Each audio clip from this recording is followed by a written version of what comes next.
Address. That was a very wonderful session. My brother also, after today, when I get home, I will go and take a long banana so my voice can be like your own. I admire that voice so much. Please once in the lesson dance together for ransom. Okay, we have welcome address by the World Thrombosis Day Committee Chairman, Dr. Selekara Christian. Dr. Selekara Christian. Okay, while we are waiting for you, we can take the welcome address from the Chairman, Association of Medical Laboratory Scientists of Nigeria, River State Branch. You're welcome.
HAEMATOLOGY and Blood Transfusion Society of Nigeria, South Zone, for their doggedness, being led by Professor Jeremiah and, of course, the South coordinator, Mr. So Ukwada, for their doggedness. The last time they took us to hotel presentation, I'm sure most of us, the memory has not left us. I want to encourage them, and in the same way, encouraging all the chapters is worth emulating. They should come up, we will collaborate with them. We don't want to put our name on the map. We want to make noise. We want to tell people we are there. And I am encouraged by them. So other chapters, please do emulate what is happening today. And I'm sure we will be better for it. Today, we are going to learn new things. Workshop is about learning and relearning, or learning in old ways, learning new things. I'm sure I will take one thing home, and I know most of us will do the same today. I want to use this opportunity to announce to our members that have yet to register on the website. Please visit our website. We want to have a database of all scientists in the state. Please do the needful so that when we're looking for people, we can easily go there and pick ourselves from there. Thank you. I wish us a fruitful celebration and a good day today. Thank you very much.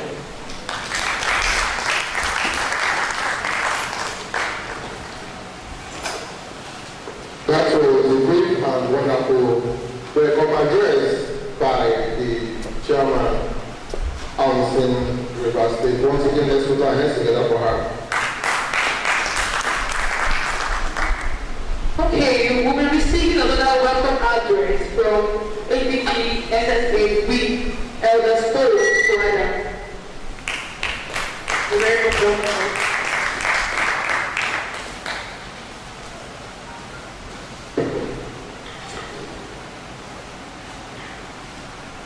Good morning, ladies and gentlemen.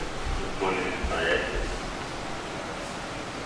Welcome address by Brother Stowe, the South Regional Council of HAEMATOLOGY and Blood Transfusion Society of Nigeria, on the occasion of the commemoration of the World Thrombosis Day, holding in the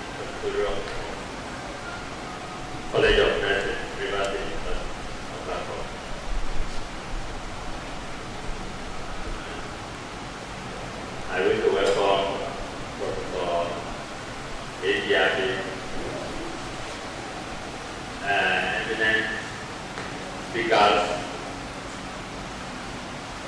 the chairman of River State Council, our national president, gentlemen of the press, ladies and gentlemen. It is my pleasure to welcome all the participants to a two-day workshop in commemoration of the World Thrombosis Day. The decision to celebrate this day was conceived barely a month ago. It is heartwarming to have eminent professors and professionals who are equipped with knowledge and experience in the field of hematology and laboratory medicine to enlighten us on the issue of thrombosis. It is not easy to gather elderly persons at this very challenging time of COVID-19 pandemic. In line with the core objective of Hematology and Blood Transfusion Sciences Society of Nigeria, which is to exchange knowledge, the South region of the society, in active collaboration with the Association of Medical Laboratory Scientists of Nigeria, River State Branch, has decided to join the International Society of Thrombosis and Hemostasis to celebrate the World Thrombosis Day with the theme, Eyes Open to Thrombosis. The ISPH was founded in 1954 as an international committee on thrombosis and hemostasis. It was later reorganized in 1969 as International Society on Thrombosis and Hemostasis, ISPH. It has membership in about 98 different countries. The World Thrombosis Day, which was first celebrated on the 13th of October 2014 by ISPH, is an international initiative with the aim of reducing the significant disease burden caused by thrombosis. Thrombosis is actually a silent killer. There is no doubt in my mind that the array of experienced experts assembled for this workshop will assist greatly in opening our eyes to thrombosis. We wish to appreciate the Anxiety Foundation and the Citizens Group for their support. I would like to use this medium to appreciate our President, Professor Zacchaeus Jeremiah, who is also the Regional Chairman of the Hematology Faculty in West Africa, Postgraduate College of Medicine. Postgraduate College Medical Laboratory Science for its inspirational leadership. And also to be appreciated is the Chairman Association of Medical Laboratory Scientists, River State Branch of Committee, J. Ketinyere Obi Thomas, and AESCO. We are glad to be associated with you. And finally, to the organizing committee of this event, we say thank you for your commitment and selfless service in ensuring that the World Thrombosis Day celebration is a success. Please, I urge you to sit, listen attentively. I assure you that this workshop will be quite illuminating and your eyes will truly open to thrombosis. Thank you for listening.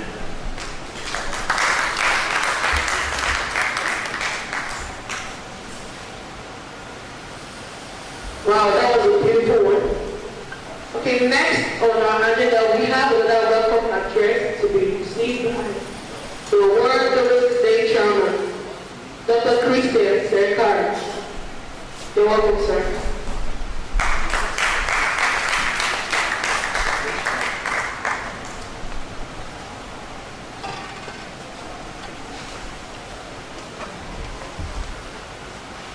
Good morning, distinguished professors, distinguished HBTSSN members, distinguished unsafe members, the chairman, Association of Medical Laboratory Scientists of Nigeria, River State Branch, Dr. James Obi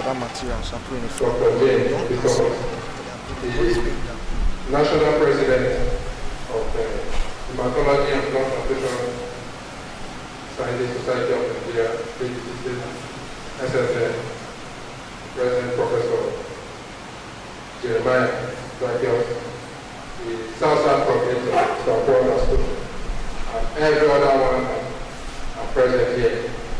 We are so so happy to welcome you all to Port Harcourt, the treasure base of the country, as we celebrate this year World Thrombosis Day. The team eyes open to thrombosis. The program has been designed such that as we diligently listen and learn from the things and subjects and topics that will be presented by our able speakers who are well learned, you benefit and understand what thrombosis is all about and why we need to get our eyes open to it, so as to reach out to others who are not medical laboratory scientists, who may not also understand what thrombosis is all about and the impact that thrombotic diseases have caused in the country and in the life of people. So that's the essence of this workshop.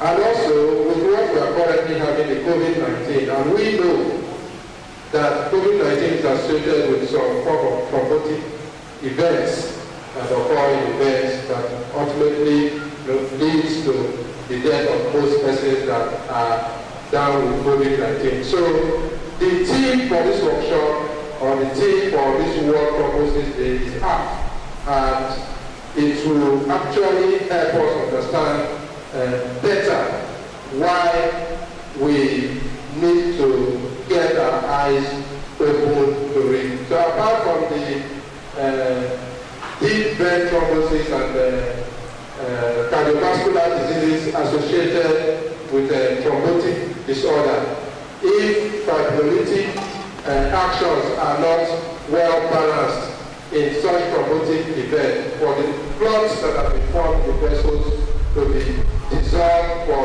blood to be restored back in its normal fluid form that flows through all the tissues and organs. There are a lot of disease that will eventually occur. And as med lab scientists, we play a key role in diagnosing this disease condition. So the role you have to play in the diagnosis of these thrombotic diseases will also be expatiated on, so that by the time you leave here, you understand the pathophysiological nature of so many thrombotic disease, the role you have to play as a medical laboratory scientist in diagnosing.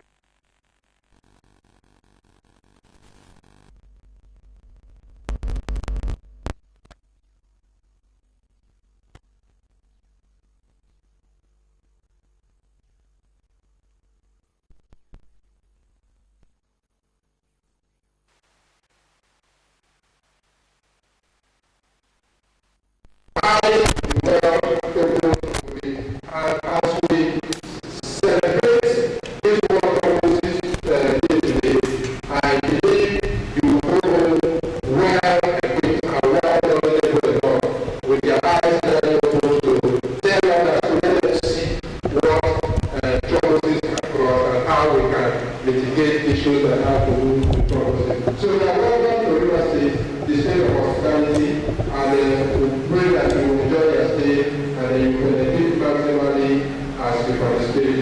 Thank you for coming. God bless you all. You are all welcome. Thank you. That was a very wonderful welcome address by the chairman, World Thrombosis Day Committee. His other person again, Dr. Kristen. Please once again put your hands together for him.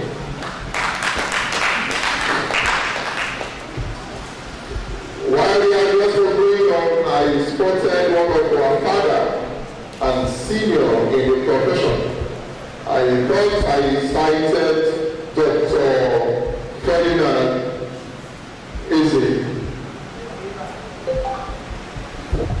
Okay. Dr. Beatrice Orano, Dr. Fred, who we call the Reverend. Right Now,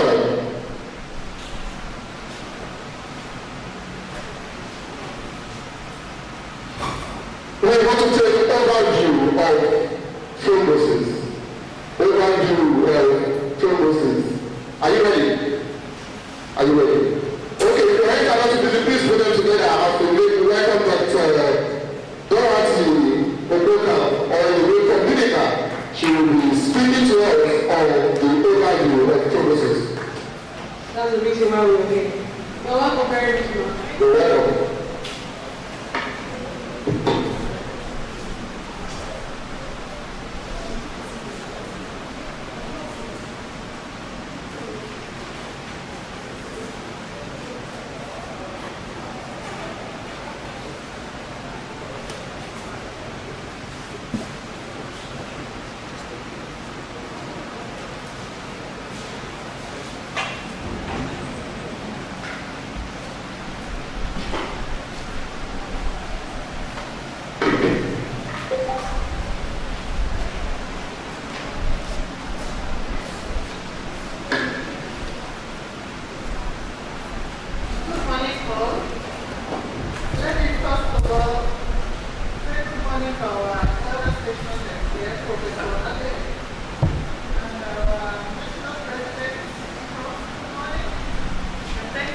Opportunity is given to me.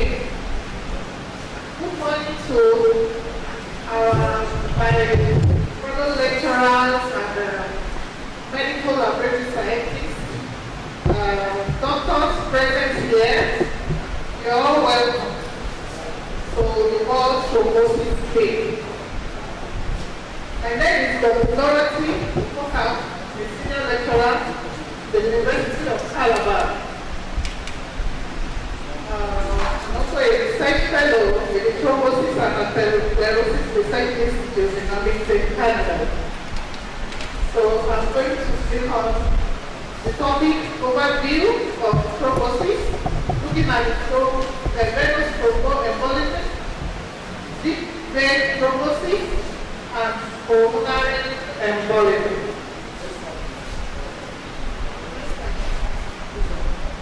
Okay. Following are my objectives.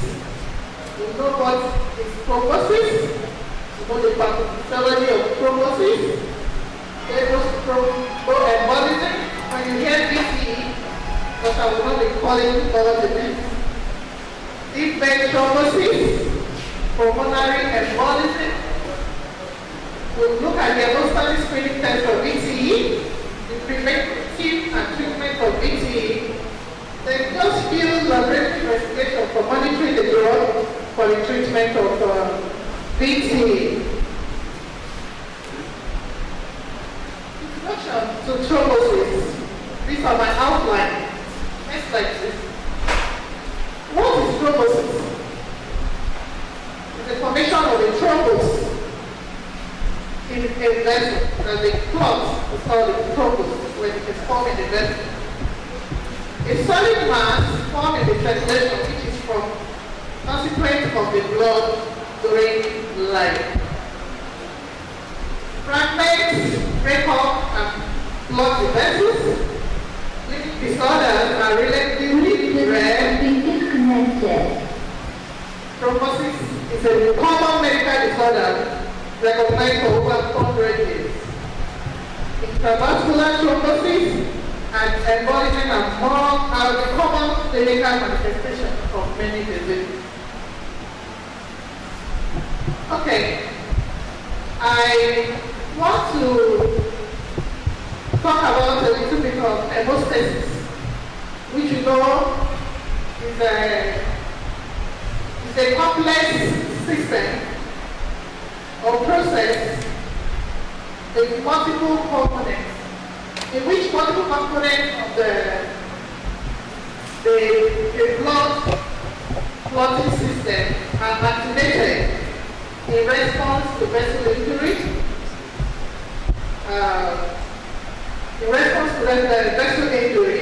and which controls normal bleeding system. So the hemostasis limits blood loss by regulated interaction between the vessel wall platelets, and plasma protein. Unregulated activation of coagulation causes thrombosis, which reduces blood flow to organs like myocardium and brain. The risk factors, these are the risk factors that the patient and the exposed to thrombosis. And you can see the patient factors: age, mobilized doctor, surgery like bed rest, pregnancy, contraceptive, obesity, people with varicose vein, thrombophilia, that's hypercoagulopathy, smoking, then disease of short sickle cell, malignancy, chronic congestive heart failure, trauma or surgery, especially of pelvis, hip or lower limb infection. Many of them have those hemostatic disorders to identify them with, whereas certain groups have an inherited hypercoagulable or pre-thrombotic state that predispose them to thrombosis. Pro-thrombotic groups are patients with repeated episodes of thromboembolism without an obvious predisposing condition. Family history of thrombosis, when documented thromboembolism in adolescents or young adults. Like I said, we use 2 prelim tests, but there are tests that are useful in some cases which elevate growth factors. Several inherited thrombotic disorders have been diagnosed with specific laboratory and functional aspects. Next slide. Okay, let's look at coagulation proper. These coagulation reactions are regulated by antithrombin, by the thromboembolic protein, C protein, N system, which inactivate factor 5. Next slide. The inhibitors of coagulation. Coagulation is a multifactorial pathway of accelerators. Coagulation is tightly regulated, and only a small quantity of each coagulation is converted to its active form. Regulation is very, very important. Let me say here that the pathological opposite of hemostasis is thrombosis. Blood fluidity is maintained by the following properties: the flow of blood itself, absorption of coagulation factors to surfaces by the presence of multiple inhibitors in plasma. The inhibitors are distinct mode of action. Those are the list of the inhibitors. Antithrombin form complexes with all the solid proteins, coagulation factor except factor 7 is kill the process. The rates are accelerated by heparin and heparin-like molecules on the surface of the endothelial cells. This ability of acceleration is the basis for heparin action as a potent anticoagulant. PC is converted to an active process by thrombin after it is bound to an endothelial cell, protein called thromboembolic. Activated PC then inactivate cofactor 5 and aids by proteolysis, which slows down 2 critical coagulation reactions. The inhibitory function of PC is released by protein X, which is the cofactor. Fibrinogen, with the clot lysis and vessel repair, begins immediately after the formation of the definitive hemostatic clot. Tissue plasminogen, activator, and urokinase are released by endothelial cells and convert plasminogen out of the fibrine clot into plasmin. Plasmin then break fibrine polymer into small fragments. CPA and UPA are regulated by plasmin.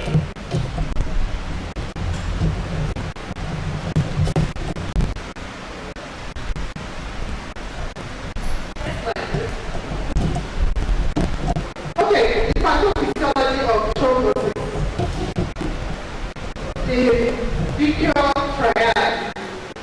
Over a century ago, this man postulated that thrombus formation and propagation resulted from abnormalities in 3 areas. So, critically important to the development of venous thrombosis were the blood flow, the vessel wall, and the blood component. These factors have come to be known as the vessel triad. The feature of this triad is 1. Circulating status. Abnormalities of hemorrhagic and turbulence at vessel bifurcation and stenotic region. Vascular wall injury, abnormalities in the endothelin such as atherosclerosis and associated vascular inflammation.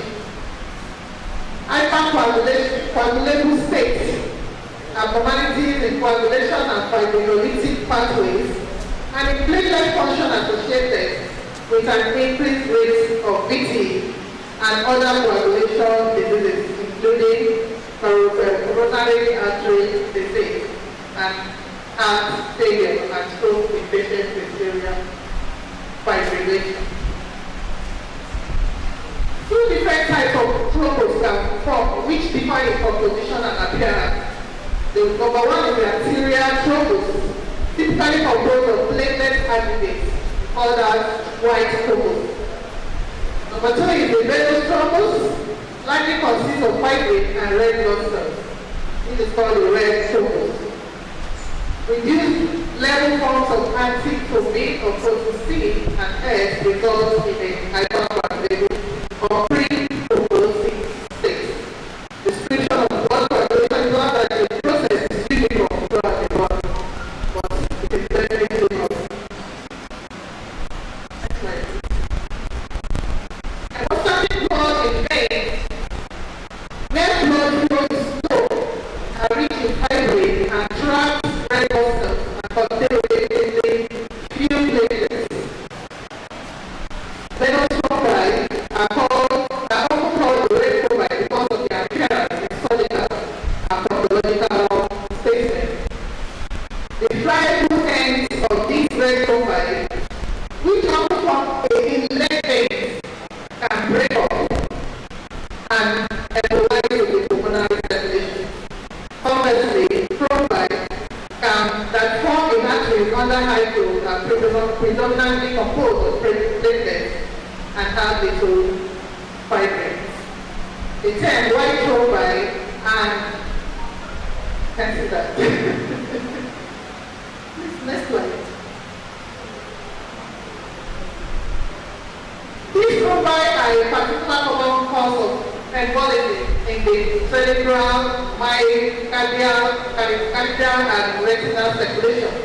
Most myocardial infarction are due to thrombi that form after rupture of atherosclerotic plaque in diseased coronary arteries. There is a little difference between hemostatic clots, which are a physiological response to injury, and pathological thrombi. To understand the similarity, thrombosis has been described as coagulation occurring in the wrong place at the wrong time.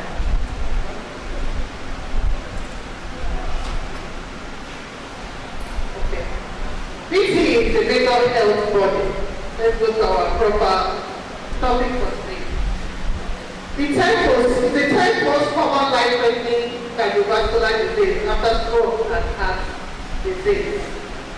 According to the CDC, the annual incidence of VTE is 1 or 2 per 1,000 persons. And the overall mortality rate is between 60,000 and 100,000 annually. 1/10 of patients with VTE will have a recurrence within 10 years. According to Professor Jedwell, my mentor, he classified us as being good, bad, and ugly.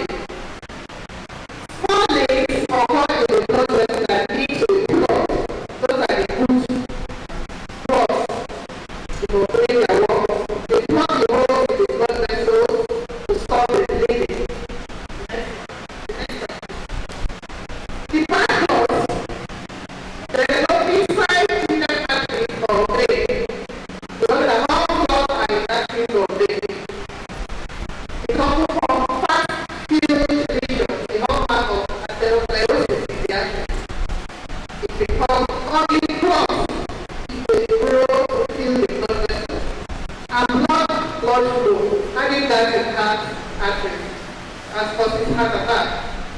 the brain, stroke.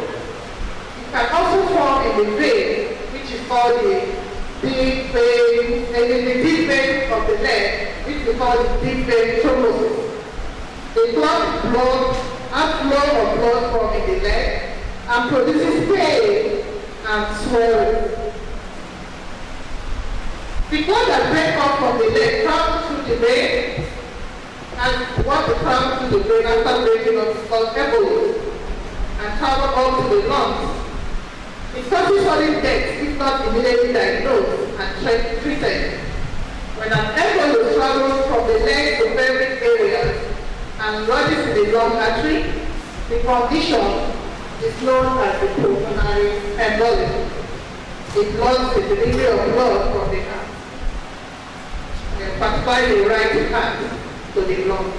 This is a very complex process. Approximately 1/10 of patients with BT present with PE to 10 present with DVT. In comparison with DVT, PE is more often fatal, has a higher recurrence rate, and is associated with more serious long-term complications. Of patients with proximal DVT, 40% have an associated PE, whereas 70% of patients with PE also have DVT. What are the risk factors in DVT and PE? I think I mentioned it when I was introducing the thrombosis, but I still look at them. I thought of smoking, obesity, and causes prolonged bed rest and mental surgery and trauma. Not people that travel sitting so long in the car without stop to get up and move around. It can also put it to the risk factor. Other compensating skills, people with crowd history of blood clots, failure to take blood thinners prescribed, antiphospholipid syndrome, inherited thrombophilia, those identified recently are use of evaporative factors, blood transfusion, and in vitro fertilization.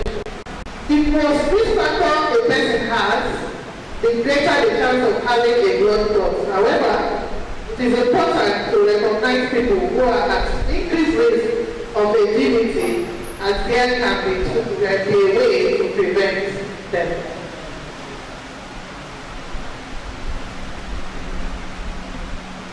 The causes.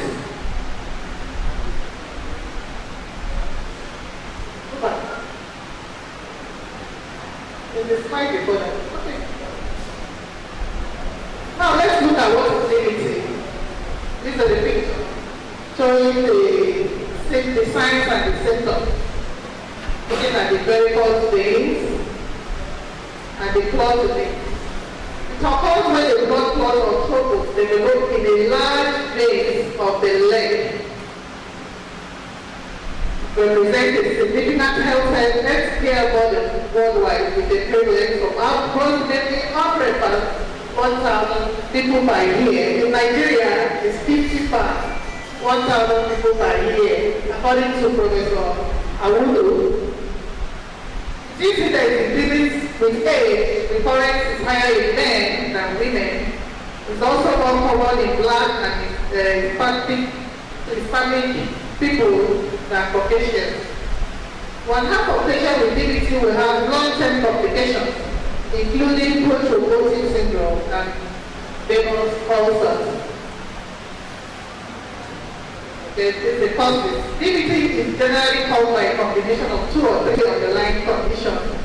Slow or sluggish blood flow through a deep vein, tendency for a patient blood to clot quickly, irritation, inflammation, or injury to the inner lining of the vein.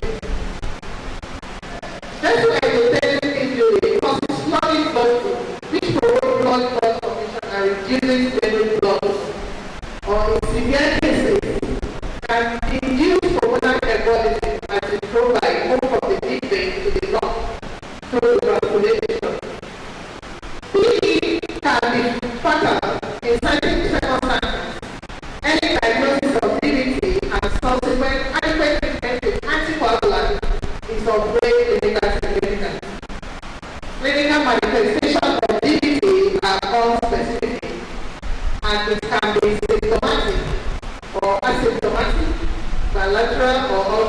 unilateral, severe or mild, early diagnosis is clinically managed.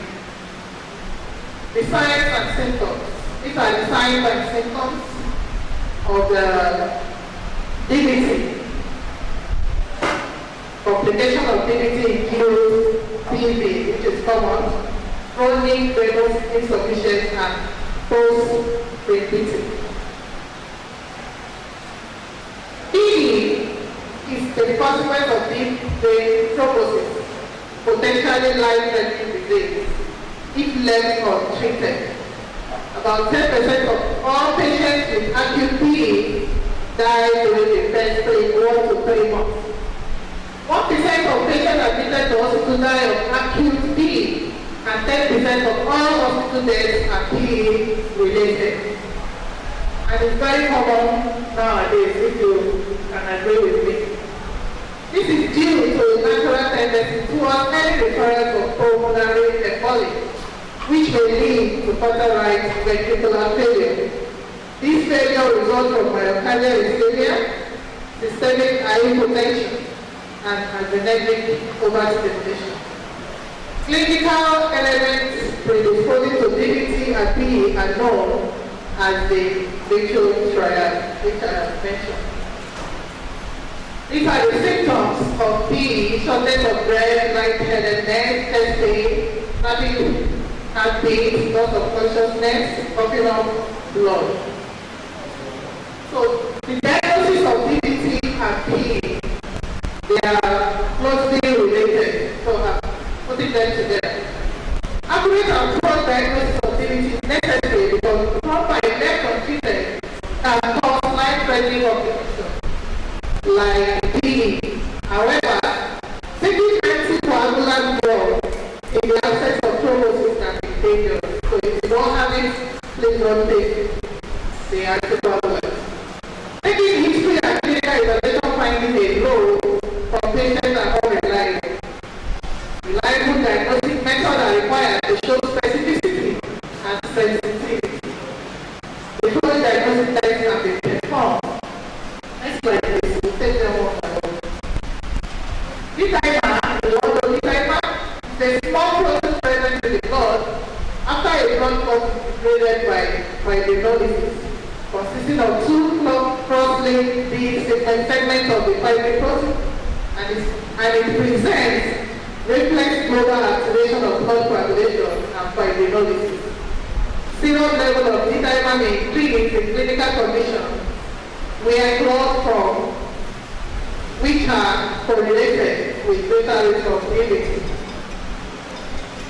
Level remains increased in patients with DVT for approximately 7 days.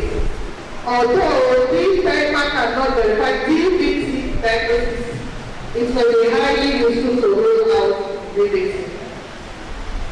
So, studies have shown that when you want to diagnose the patient with DVT, you go along with DVT, D-dimer test, also from all the ultrasound images, and the clinical history and the assessment by the doctor.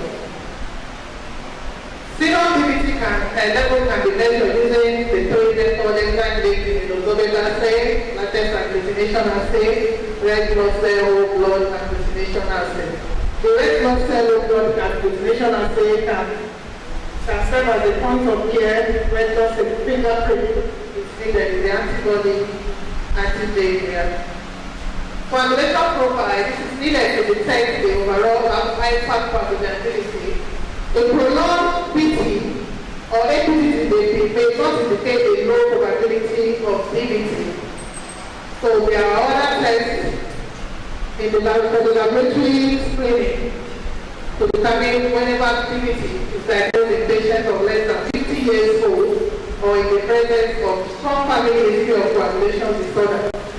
Detection of DVT at unusual sites, this abnormality and the deficiency of protein S, protein C, all these can be assayed. It can be assayed. So we have the protein level, deficiency of anti-protein 3, all these can be assayed to help going to be useful. Okay, we have various ultrasonography. This is another way to diagnose DVT. It is a primary imaging modality for DVT diagnosis. It is safe, non-invasive, and comparatively cheap. There are three mainstream modalities. One is compressed ultrasound. The first and most commonly used imaging technique in DVT diagnosis. The Doppler ultrasound, the ultrasound imaging, safe for exposure to irradiation. This, I think, is the one we do commonly. There's another one, the compressor socks, like the sock stick, the web goes to the ankle, the whole the leg, in case there's a clot there. Computed tomographic radiography.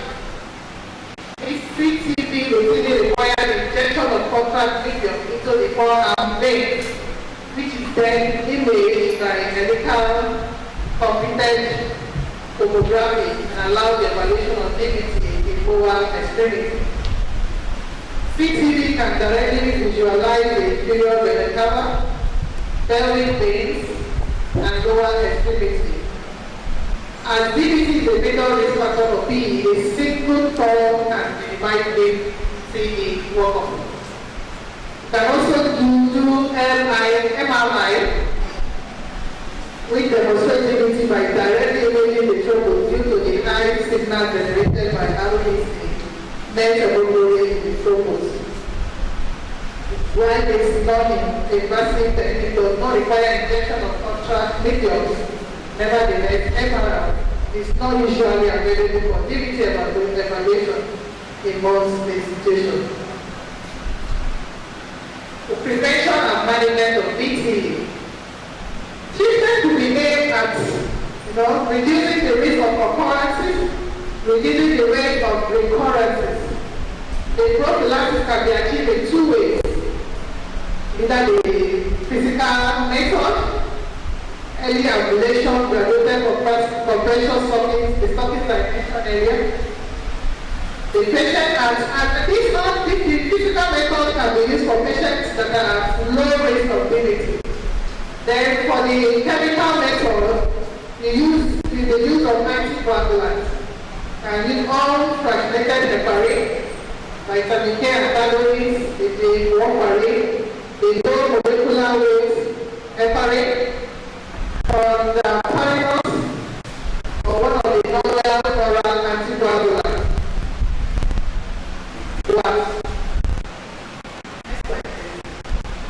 How does the anticoagulant work?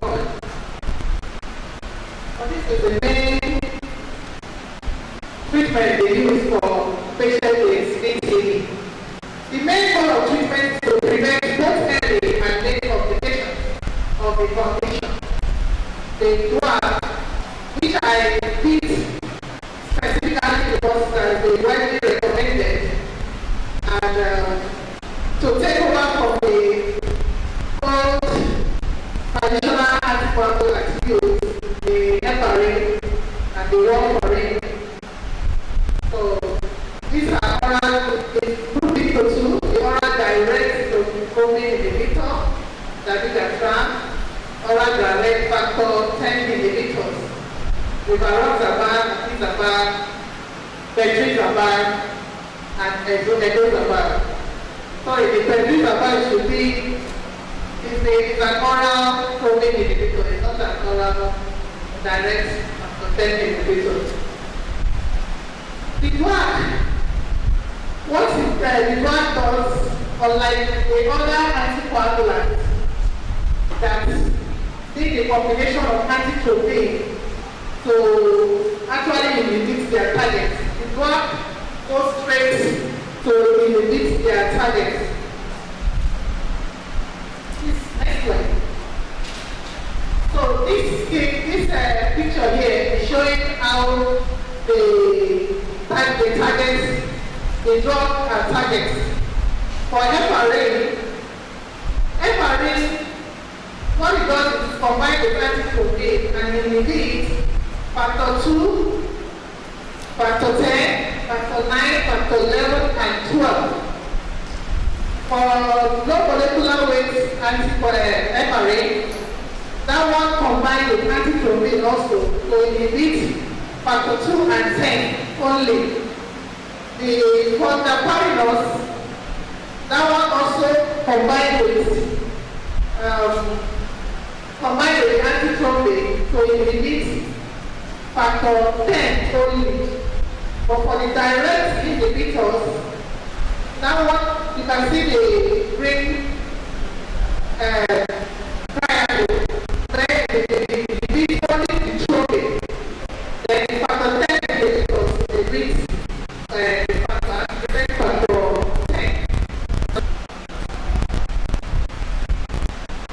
This is a characteristic of an ideal anticoagulant. It should require less monitoring. An antidote is available, where some of the old anticoagulants are antidotes, and for heparin we use prostatin, and for warfarin we use vitamin K.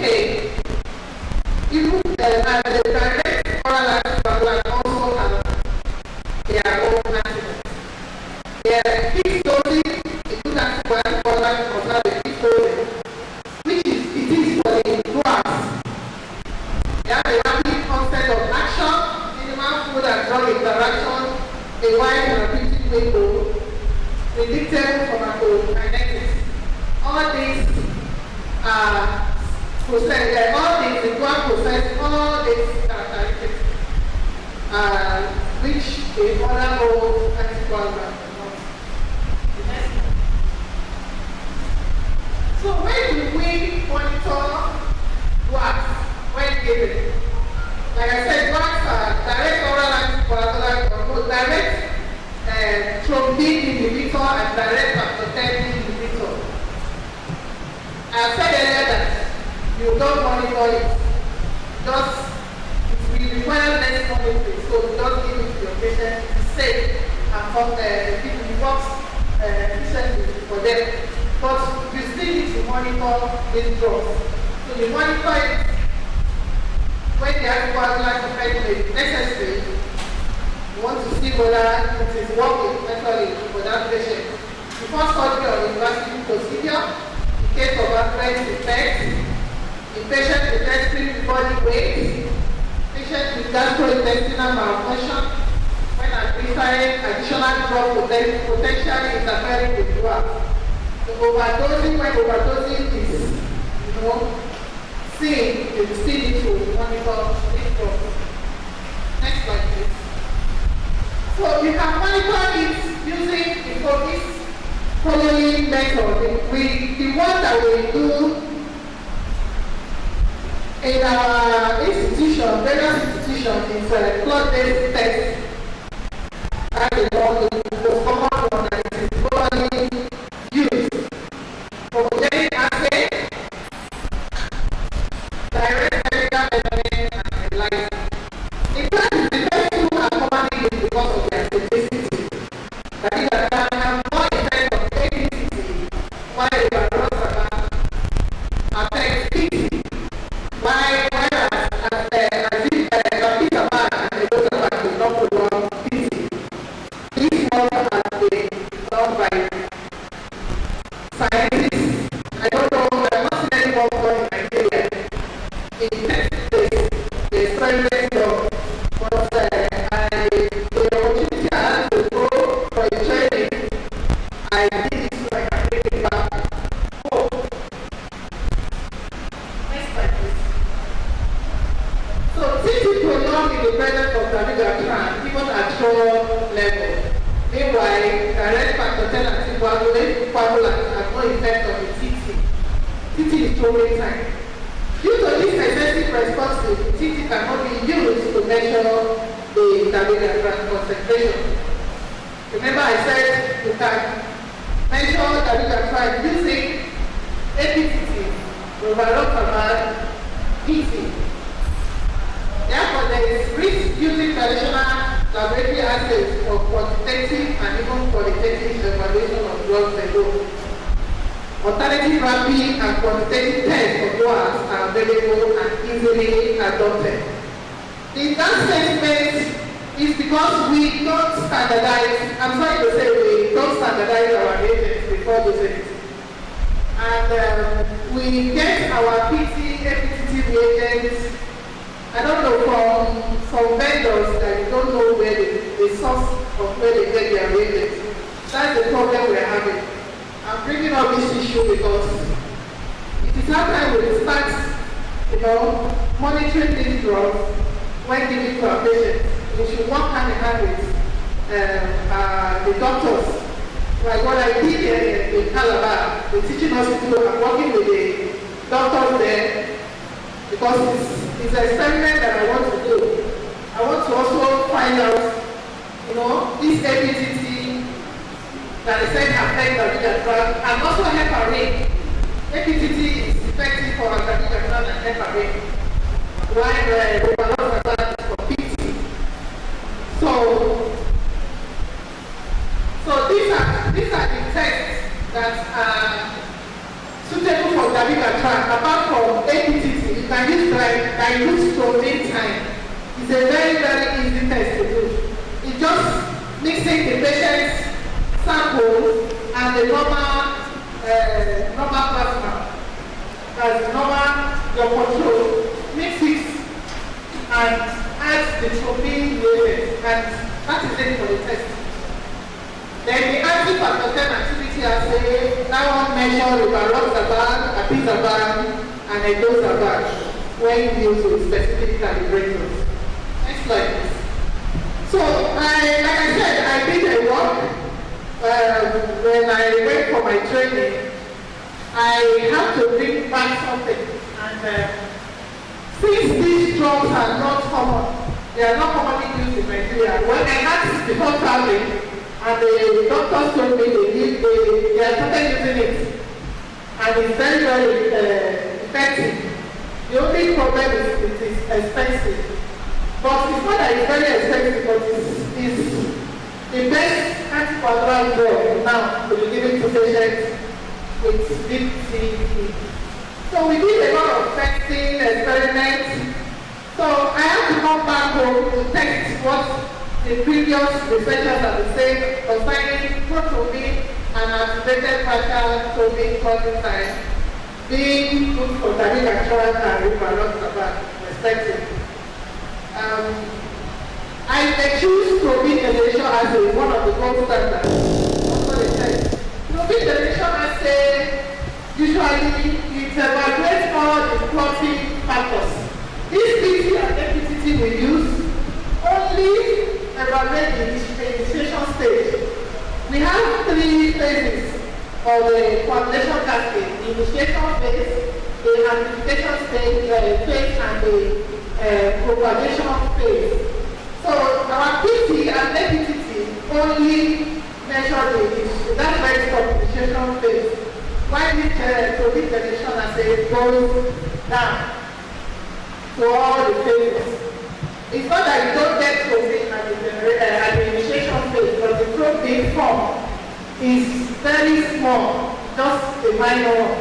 And when you get to the propagation phase, you get a larger clot, the larger thrombin form.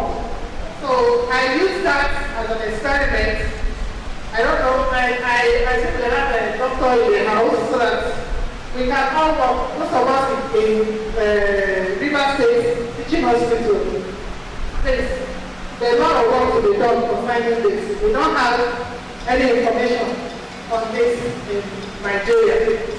So we did the test using thrombin generation assay with prothrombin time and activated partial thrombin time. And I got, we found out, next slide please. This is the photograph using the TTA for the wax.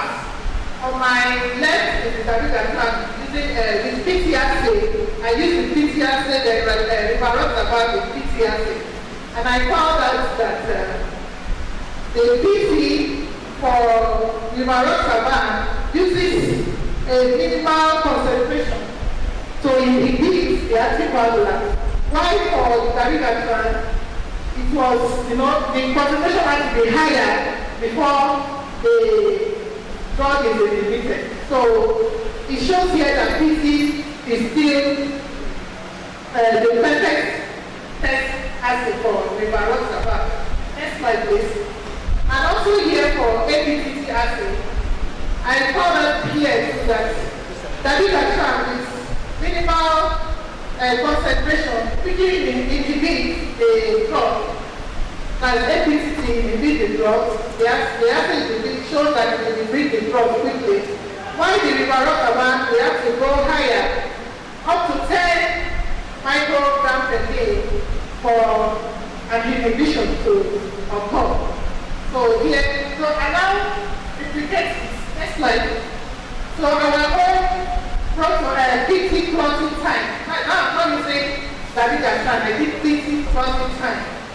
So I found out that in PT, you can see the dark dots is still going for PT to inhibit the anticoagulant. Meanwhile, the rivaroxaban has already inhibited. This shows the efficacy of PT, to inhibit rivaroxaban. Next slide. And APTT clock time also shows for dabigatran. So I agree with what other researchers have said concerning the assays. So after that, they asked me to now come back home and do the needful. So that is where we are before the lockdown, but the research is ongoing. The next slide. So, okay, these studies demonstrate that dabigatran and rivaroxaban are sensitive to the APTT and PT reagents respectively in both protein generation assay and traditional plasticide assay. Therefore, utilization of PT and APTT clot-based assay in the laboratory are appropriate for the measurement of the graph. Next slide. So, like I said, our kits, when we get it, we need to standardize it before using it, because we might not, the meals we are even using might not be the correct meals to use, but we are still sticking to the normal standards they are put. Even the action, we have to verify, do verification of them or troubleshooting everything to get the right closing time. So these are the recommended kits.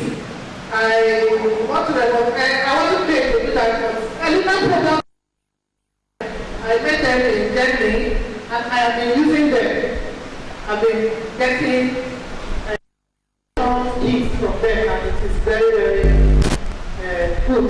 So I recommend you to look for a little program. They are in Lagos, Royal, something like that. If you want, I can give you their number so that you can contact them. Next slide, please. So after that, we now look at the effect of dabigatran and heparin on big plasma during cardiac bypass using thrombin generation assay. And this dilute thrombin assay that I said, it is now recommended to monitor dabigatran. Dabigatran. Dilute thrombin assay is very, very easy to perform. Very, very easy. So it's very, very easy. Just get your thrombin reagent and you can do your dabigatran. And you can do your dilute thrombin test. So we have 9 groups. We have 9 groups. 2 groups, P, O, and 1. We administer UFH as unfragmented heparin. Then group B, we have 4 Ps, P2, 3, 8, and 9.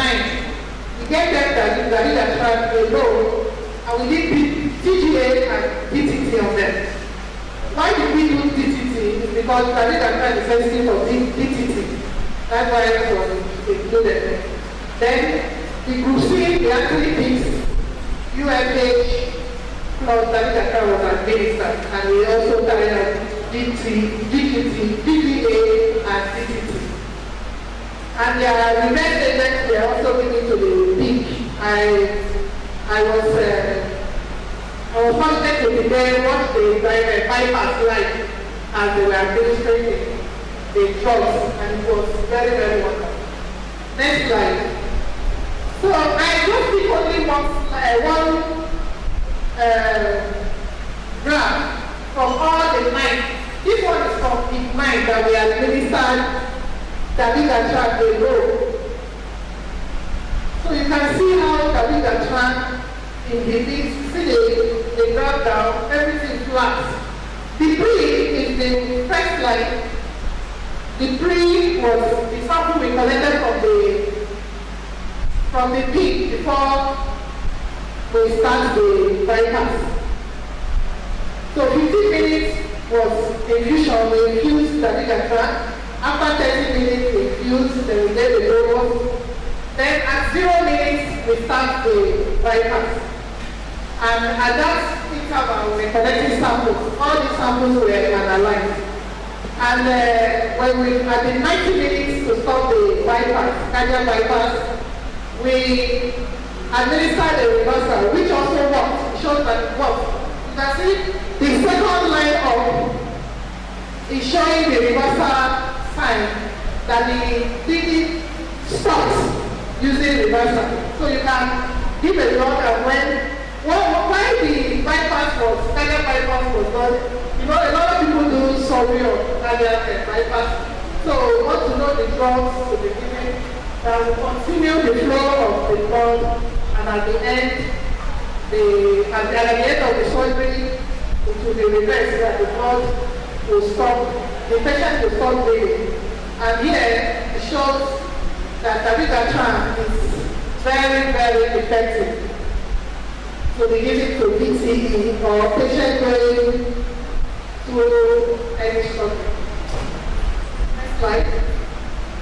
So this is the DTT graph of the 9.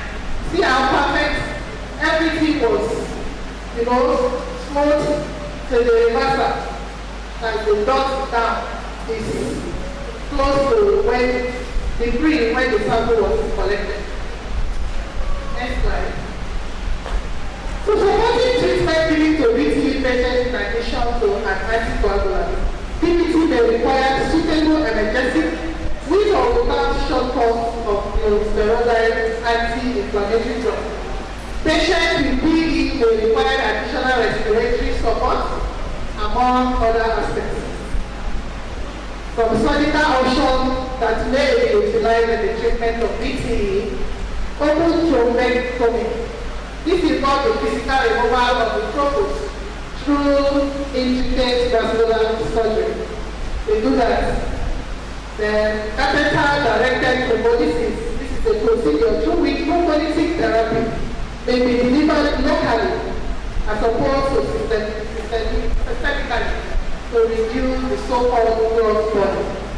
Also, inferior vena cava filter. They provide short-term protection against bleeding in patients with lower limb debility, especially with anticoagulant drugs, are absolutely contraindicated, ineffective, or when the rate of a total PE is low.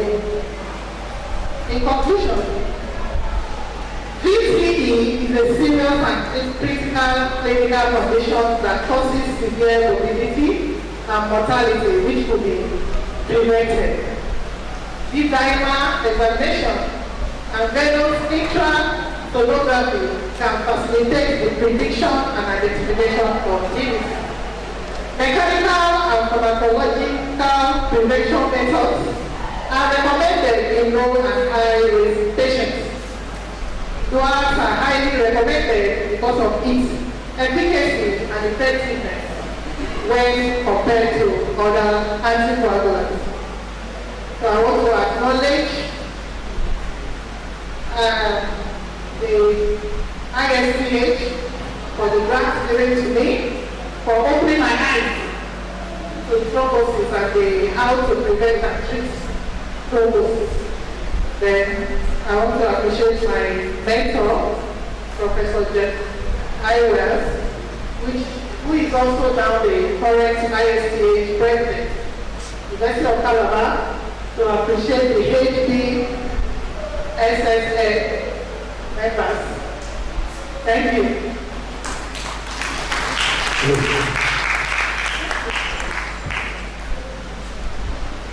What's the next slide? What is the next?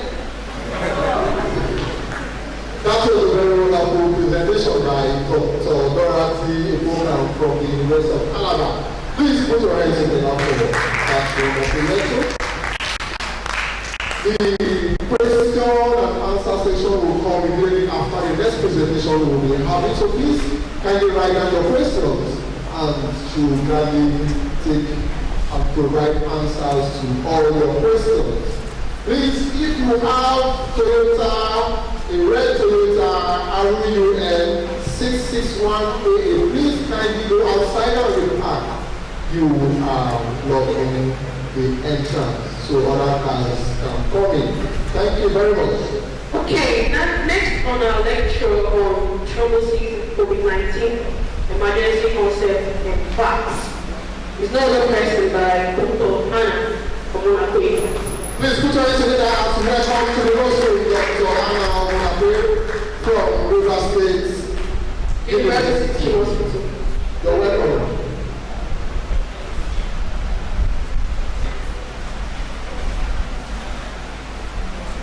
Good morning, everybody. I really wish to thank the organizers of this meeting today, especially the president of the association. Thank you so much for having me. I'm very delighted to be here to see friends and colleagues from where I work in RSPCH and from outside town and from where I train.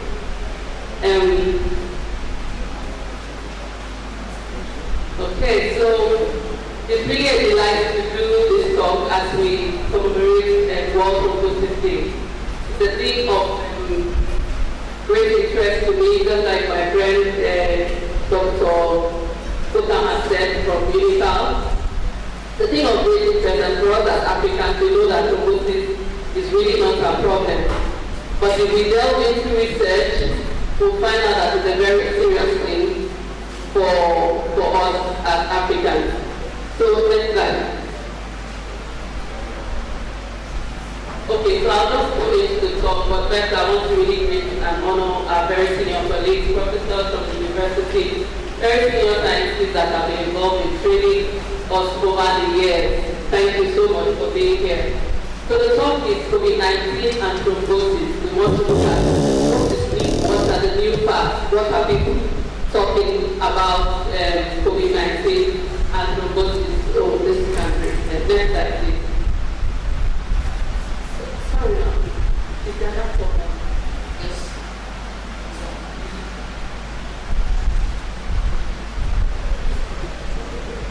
Okay, so yes, I'm also a member of ISTH. I'm also a Reach the World Fellow. I've also served as key opinion individuals for some pharmaceuticals regarding anticoagulants, but I'm not really going to talk anything to promote any of this. Next slide. So we've been hearing so much about COVID in the past few months. It was recognized in late time of 2019, and it actually reached pandemic level, so it spread all over the world, and by the 11th of March, WHO declared that it was a pandemic. So when you get pandemic, you want to feel like panicking. That is really how the WHO and exactly the whole world felt. It probably affects the respiratory system and it can cause a flu-like symptom. That is why at some point everybody was asked to wear a face mask. When somebody sneezes around you, nobody is saying bless you again, isn't it? Yeah. So it has some respiratory symptoms, fever, cough, and some people start to have difficulty in breathing. In addition to these respiratory symptoms, some people develop acute respiratory syndrome, respiratory failure, and COVID has also been known to manifest as a systemic inflammation, leading to sepsis, cardiac injury, heart failure, multi-organ dysfunction in people that have been at very high risk of that. A systemic prothrombotic phenotype has been reported in those patients with COVID. So this is the report across the world how it is today. There is 7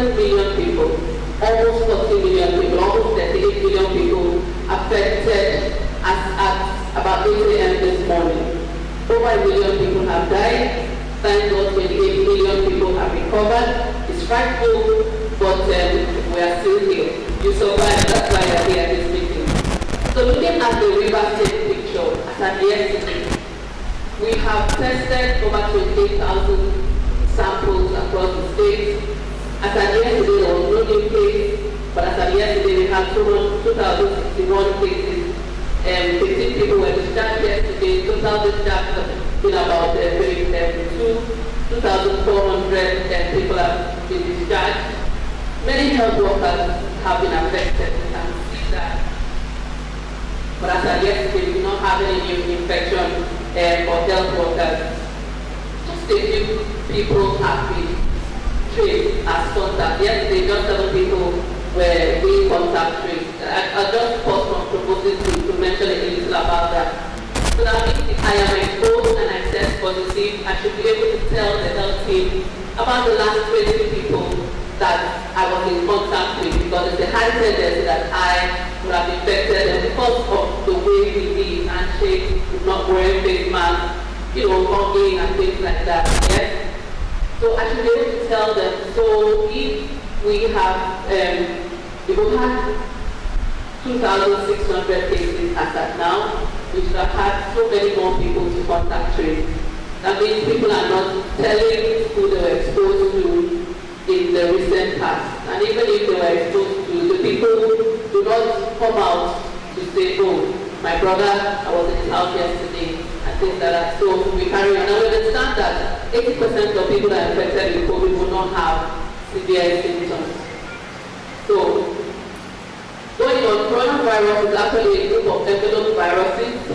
They have the largest RNA genome, and it's pathogenic, more pathogenic compared to other coronaviruses. So coronaviruses are simple viruses that usually cause cough and cold. But the one that was a big virulence in 2002 was the SARS virus, and after that we had the MERS virus a few years after that. Now, these two viruses plus COVID-19 virus, they have some similarities. So their genome shares about 52% sequence identity, and more than 90% sequence identity with some enzyme or structural proteins. Next slide, we'll just see what I mean by that. Now, this is how a typical coronavirus will look. Yeah, but for COVID, there are some antigens on the surface. Okay, some structural proteins, spike protein, the envelope protein, nucleocapsid, and the membrane protein, and that is the single RNA denominated. And the people think is that because they share a similar sequence, it was easy or even faster for people to develop things for diagnostics, and that will be very much interesting for us as scientists. Things for diagnostics and of course therapeutics, but those in pharmaceuticals and those in clinical practice. Next slide, please. Now, just thinking about emerging concepts and facts. So what do we know? How do viruses enter the body? In as much as we know that it's not my portion to be infected, how do viruses typically enter the body? So what we knew before now is that sometimes the virus gets onto the cell membrane, gets in by attaching to the membrane, gets it by endocytosis, form a vacuole, and then it will make a pore in that vacuole, and its own DNA will come out into the host cell. And sometimes it will do that through receptors to form a viral pore and eject its own genome into the host cell. For some other viruses, like HIV virus, we typically use some co-receptors and join its own membrane to the host cell and inject its own nucleus into the host cell. Now for COVID, that's a bit different. COVID uses the spike protein attaches to the cell surface. The cell that is most commonly infected will internalize into the human cell at the ACE2, then tensile converting enzyme 2 receptors on some particular neurocytes or particular cells in the lung. So using the spike protein that we said is normal cell membrane or viral membrane nature, it gets into the cell, okay, and then it will start to propagate. Now, it would enter through the respiratory tract, like we know, that's why we've been asked to use face masks, to get into the respiratory tract, and we can cross from the nasopharynx through the trachea into the lungs. When it gets into the lungs, that is when it begins to attack the ACE cells. And the ACE receptors have also been found in many endothelial cells, and even also on monocytes. So you can imagine that monocytes are macrophages that supposed to any part of the body where they are needed to function. They are all expressing ACE2 receptors. So COVID cells can attack them and go to anywhere. Now as the virus propagates, it goes down the respiratory tract, and then it begins to encounter innate immune response. And now this is very important for us as scientists to understand what is happening. The innate immunity is that first part of immunity that the body just sets up to try to resist things that are coming into it. It's at this point that it propagates and increases, and then the people that do sample collection can come and take a swab from the nose, and they can pick up, and we can pick up the virus in the lab by PCR techniques. Next slide, please. Now this is the interesting part that begins to lead us into COVID and thrombosis. Now, so when the COVID virus gets into the lungs, it infects the ACE2 receptors, that cells, monocytes, lung cells that have ACE2 receptors. So they get into those cells, they damage those cells, and the interaction of the COVID virus with those cells will now set up a release of a lot of chemokines and cytokines that set up inflammation. They destroy that cell and make the barrier, the alveolar endothelial or alveolar capillary barrier, to be broken down. So there's swelling, there's fluid getting in. I'm sure in the earlier days of COVID, we saw videos where white doctors, white nurses were shouting, "I'm taking care of this patient, they say they have COVID. I don't understand, this is not an atypical pneumonia, what is happening?" I'm sure you saw those kinds of videos, doctors abroad panicking. What science has come to understand now over time, by the time histopathologists started having the confidence and setting up guidelines for safe carrying out of autopsies, it was found that there's a lot of fluid infiltrates into the lungs because all the barrier between the alveoli and the endothelial cells have been broken. And the entry of these COVID cells into the lung, the alveolar cells, and into the endothelium, because endothelial cells are the cells of the blood vessels, also have ACE2 receptors.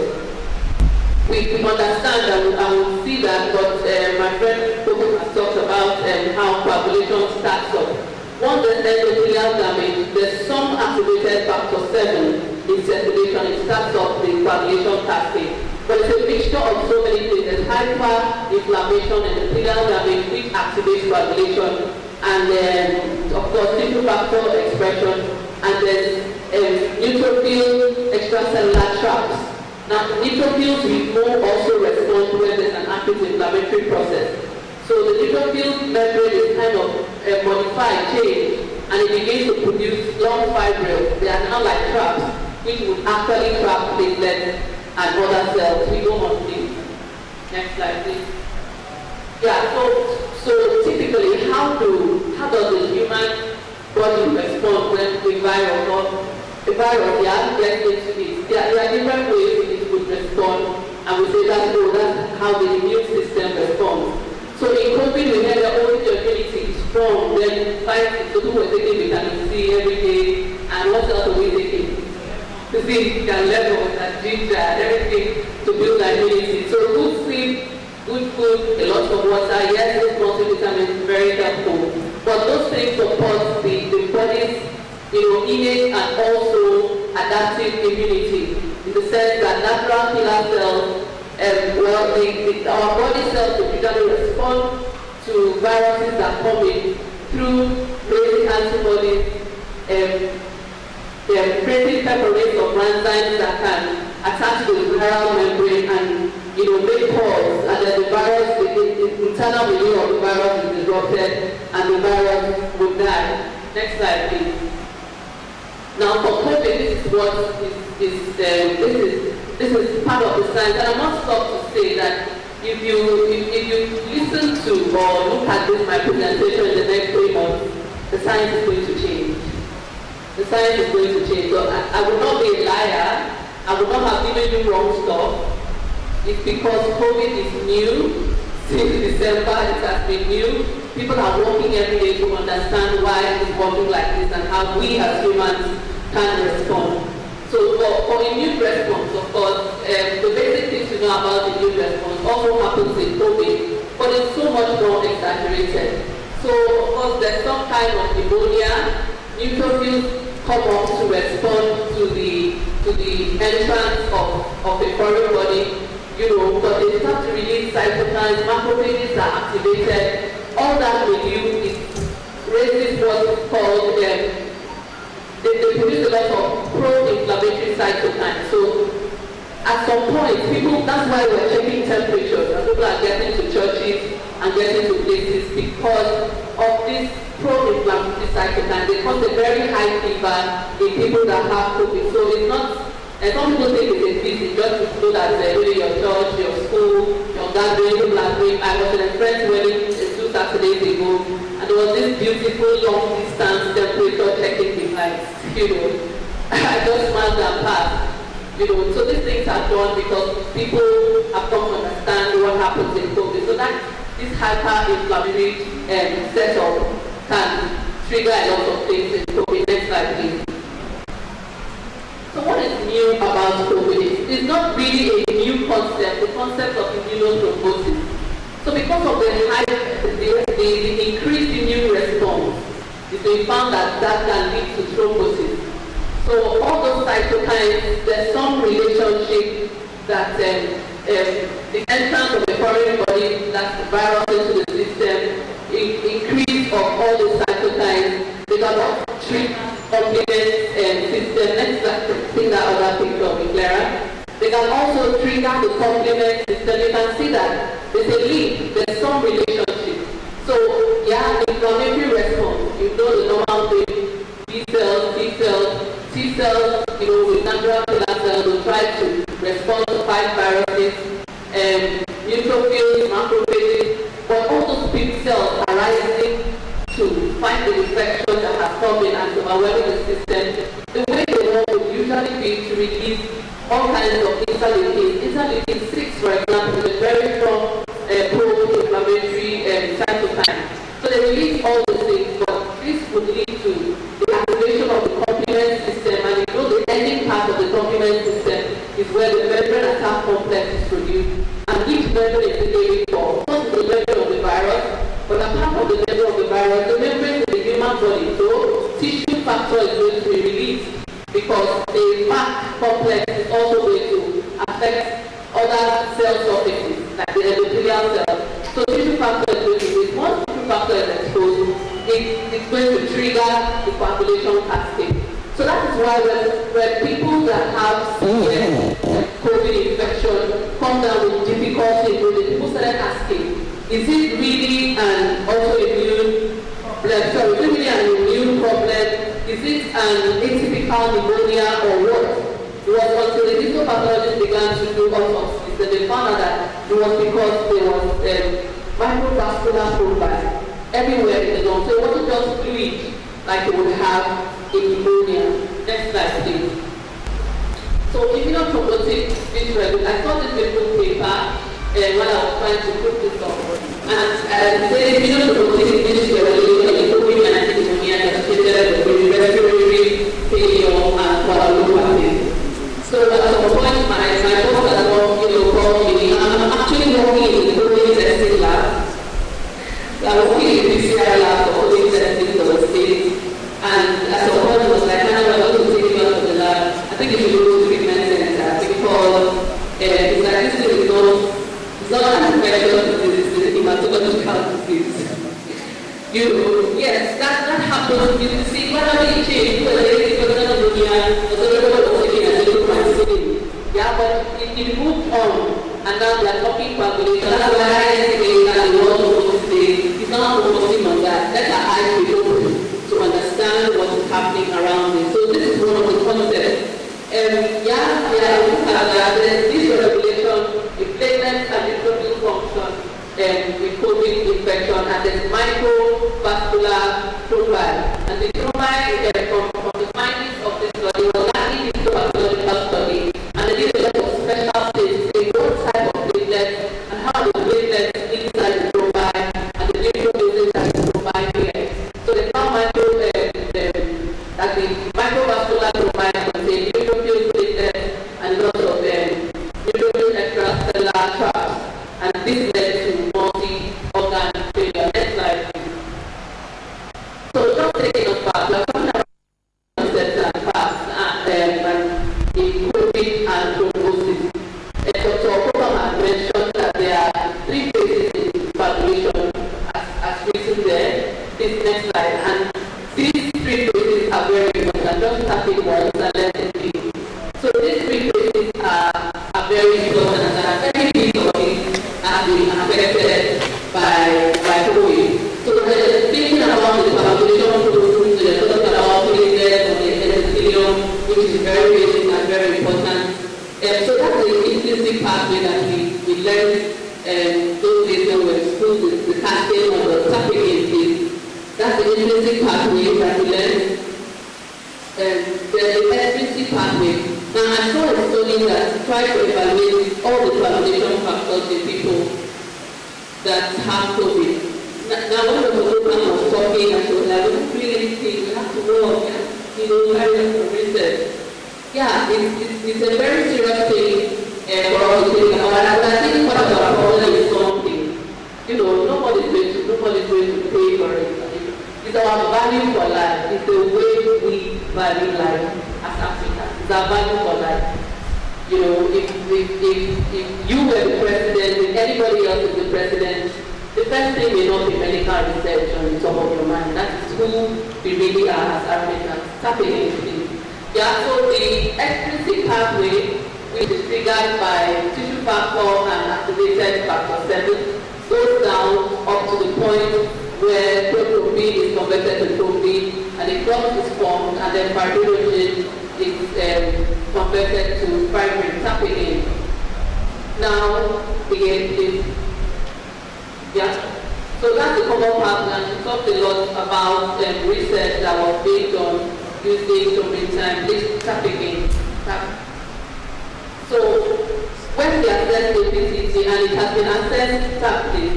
It has been assessed in some research with COVID patients, PT or APCT assesses the intrinsic pathway, and PT would assess the extrinsic pathway. Tap again, please. One CT that we talked about very frequently assesses the common pathway. So it's assesses the whole summary of what happened at that run of coagulation. Tap please. Now the idea of coagulation changes, this is also very important with COVID. If we look at the coagulation that happens in COVID patients, tap please. So the very fact like the mention was initiation, the lab amplification tap, and then propagation. So coagulation will be initiated when tissue factor bearing cells have been triggered. There's some tissue damage. Just keep tapping until it gets done. But once the platelets are activated, the whole thing gets bigger and bigger because they are also producing cytokines that ensure that there's aggregation of those platelets, and it gets amplified, and the clot keeps tapping, and the clot keeps getting bigger and bigger. And of course, you can see the effect of fibrinogen creating fibrin to stabilize the clot. Now in COVID, that's okay, next slide. Now in COVID, some changes have been found with all the players in coagulation. Next. So just quickly look at the hematology changes that have been studied in COVID, and then we'll start rounding up. We're thinking of the emerging concept, what's new from what was before. So in the past, in other SARS-like infections like the SARS in 2002 and the MERS in 2013, they found that these viruses have a way of directly infecting the bone marrow and the hematopoietic stem cell, that one cell that starts up the growth of other blood cells. They also have a way of formation of of auto antibodies and immune complexes. And in SARS and MERS, they found that there was also DIC, and of course, consumption of platelets in the lung epithelium. But for COVID, different mechanisms have shown that different mechanisms have been used to show why there's thrombocytopenia. Now, many studies across the world are coming up with the findings for real estate, what are papers in the nearest future, that there's thrombocytopenia. So I'm talking with a few colleagues that work in some treatment centers across the country, and they confirm that there's thrombocytopenia. So when someone has thrombocytopenia, what's your biggest concern? What's your biggest concern?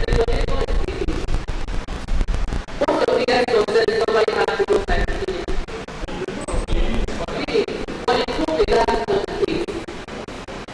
In COVID, that's not the case. So it's the reduction of platelet production because the bone marrow cells are directly infected by a virus.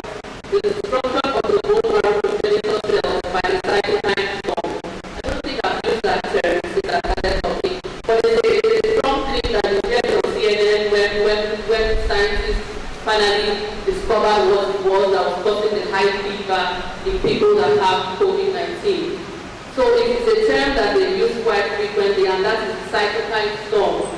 That is because as the virus passes through from the nasopharynx into the lung, gets into the HBTSSN cells, and starts all the drama that happens down there, and all the cytokines, interleukins, and all that increases. They become so high, out of normal. So it's now termed as a cytokine storm. So those interleukins, human necrosis factor, and all that, they flood the whole system and cause a lot of fever. So apart from that fever, the cytokine storm also has direct effect on the lung, causes lung injury. That's why many of them are unable to breathe. It's like their lungs are flooded with fluid, and those cytokines also have effect on bone marrow progenitor cells.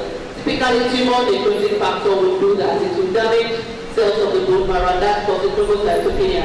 There's increased platelet destruction because of autoantibodies, and platelet aggregation in the lungs lead to microthrombi, and of course, there's consumption. Next slide. So reports have rated thrombocytopenia to vary. Some say between 5 to 53% to 53.6%. The multi-center study in Netherlands showed that the thrombocytopenia less than 150 on admission, and was more commonly seen in severe cases than non-severe cases. Thrombocytopenia in COVID was not significantly associated with bleeding. Next slide. Another test, and Dr. Coleman has talked about it, is the other test that has been assessed in people that have COVID. Now, typically, if somebody has thrombosis, the doctor suspects that it's deep venous thrombosis, says for ultrasound scan and confirm. Before they take a decision to give medication, they will just send the person to the lab. The common things we can easily do here with PT and HBTSSN, primarily to monitor the common anticoagulants that we are used to. And now Dr. Coleman has also told us that we can also use them in a sense to monitor the newer drugs that are available. And I wish to add my voice to have that, we get the knowledge, we get the skills, and we get support our patients and the clinicians that take care of them, for our growth and for the good of the patient. So, a lot of studies have shown that PT was mildly prolonged in COVID patients. Others show that it was significantly higher in patients with severe disease. I want to pause to ask, how many of us are working in treatment centers, like those of us who use research? How many of us are involved in COVID care? These are not research. Okay, not many of us. Okay, I see a hand. Okay, it's calling somebody. Yeah? So in our own hospital, when this thing came in, we had to take a decision to stand by and provide care, and I must say it was tough. It was tough for anybody to step up. It was tough. I made calls, so I lead the department, so I had to make calls. I said, please, this thing is coming up, would you like to wait back? Everybody just, it was tough. But some people bolded up and took it now. So for us, in Rivers State, we can't have this information. We can't say how the PT was, the ABCT was, but it's not primarily our fault because we did not step out. I don't know how much support we would have had to stand by every patient and assess their PT and everything. I think the fear was, that before it struck Nigeria, it was bad in Italy, wasn't it? It was very bad in Italy. So, my children are still small. Yeah, it was very bad in Italy, so nobody wanted to step out. So we hope that it's a thing of knowledge. Knowledge gives you power. If we knew, just like when we had Ebola, if we knew early that not knowing, if we believe that the simple washing of hands can keep us alive, maybe we would have stepped out. Yeah, but so we don't have this. I'm not sure we will have this for Nigeria. And the numbers are really going down. Maybe we now want to run out and go and start to take a longer time to say something reasonable.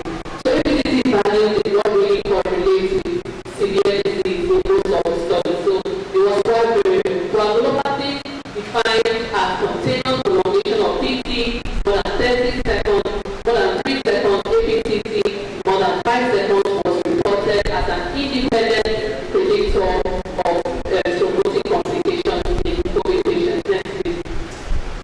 D-dimer is a very interesting one, the one that we don't have to mix with the water bath and things.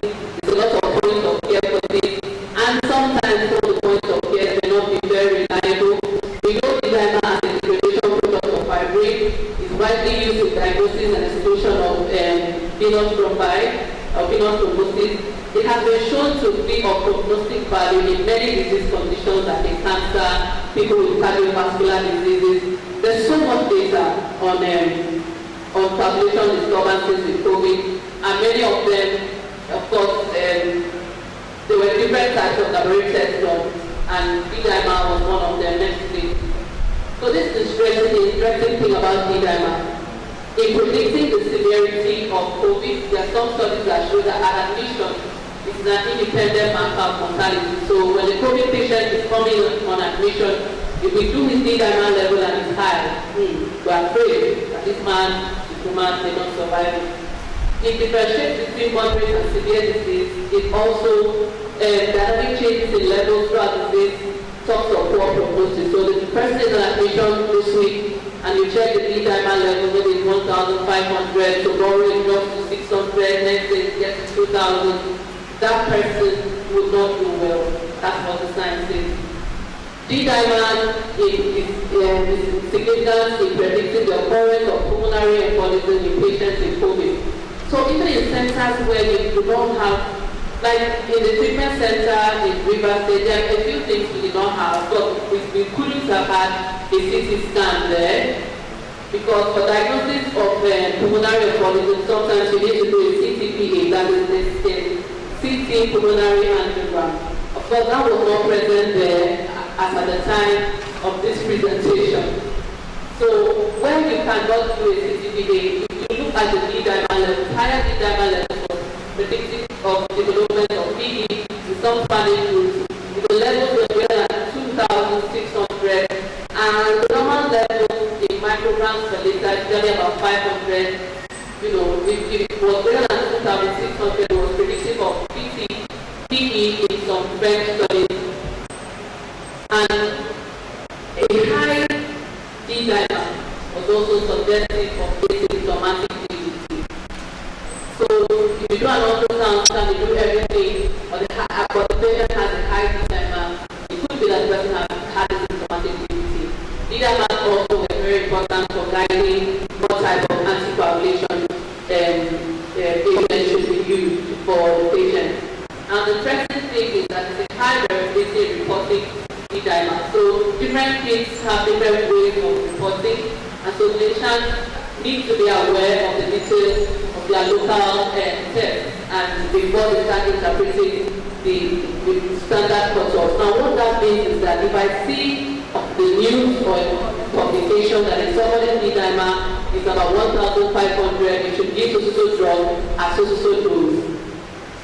It's important for me to work with the laboratory scientists in my hospital to say what kits are you using, what are the levels, and things like that, and we should be able to have that response so that we determine what particular drug to use and what dose, despite what international guidelines say.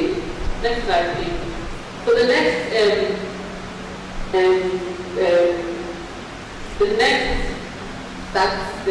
clotting factor that has been assessed in many studies is fibrinogen. It's one of the active phase reactant proteins synthesized in the liver in response to interleukin-1 and interleukin-6. And we've seen from previous slides that interleukins are very increased and they are part of what causes the cytokine storm. Fibrinogen has intrinsically appeared as a subject of investigation in many centers with COVID due to its close relationship to COVID-19 and DIC.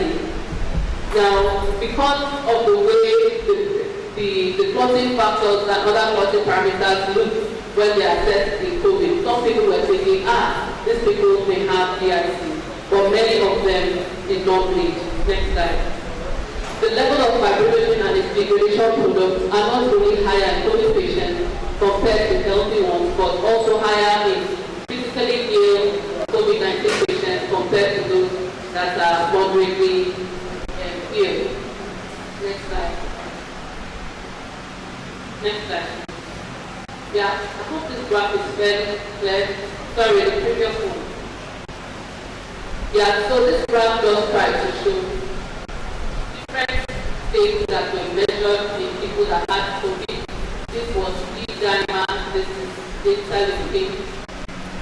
Sorry, the others are not very clear, but it tries to show the difference between survivors and non-survivors. So D-dimer, for example, looking at patients' D-dimer levels, over time, and admission day 4, day 7, day 10, day 13, you could see that for those that did not survive, their D-dimer levels just kept on going over time.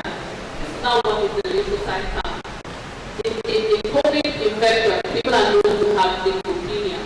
They don't have that ability to respond to a viral infection as you expect them to. So from the day they come in, the lymphocyte count gradually goes down.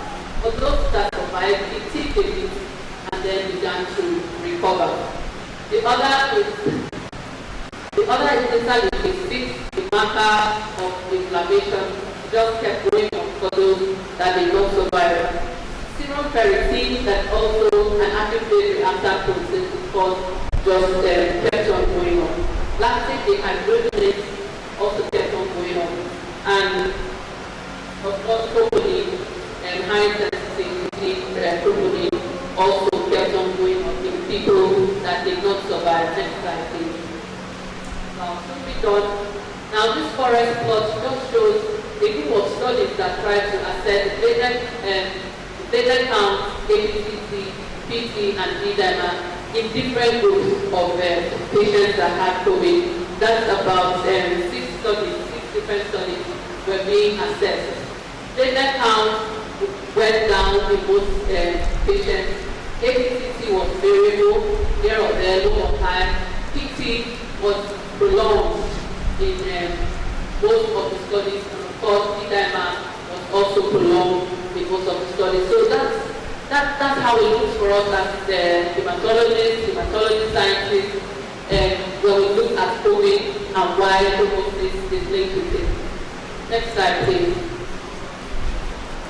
Now, this is a very interesting study, or an interesting report that saw rather that says that some people are thinking that molecular mechanisms of thrombosis risk in blood play a very important role in excess mortality from COVID. I'm sure you have heard on CNN or BBC that they were arguing that why is it that black people abroad are dying more than white? That you don't care for them, you don't see them drugs, you're not admitting them in hospital and things like that. You're not taking care of them as you're taking care of our brothers and Trump and people like that. But that was not the reason. They found that, no matter what we do, whether you are just of age, where they live, what they do, deprivation, which is the thing that, when we have Black Lives Matter, we think that we have been deprived and things like that.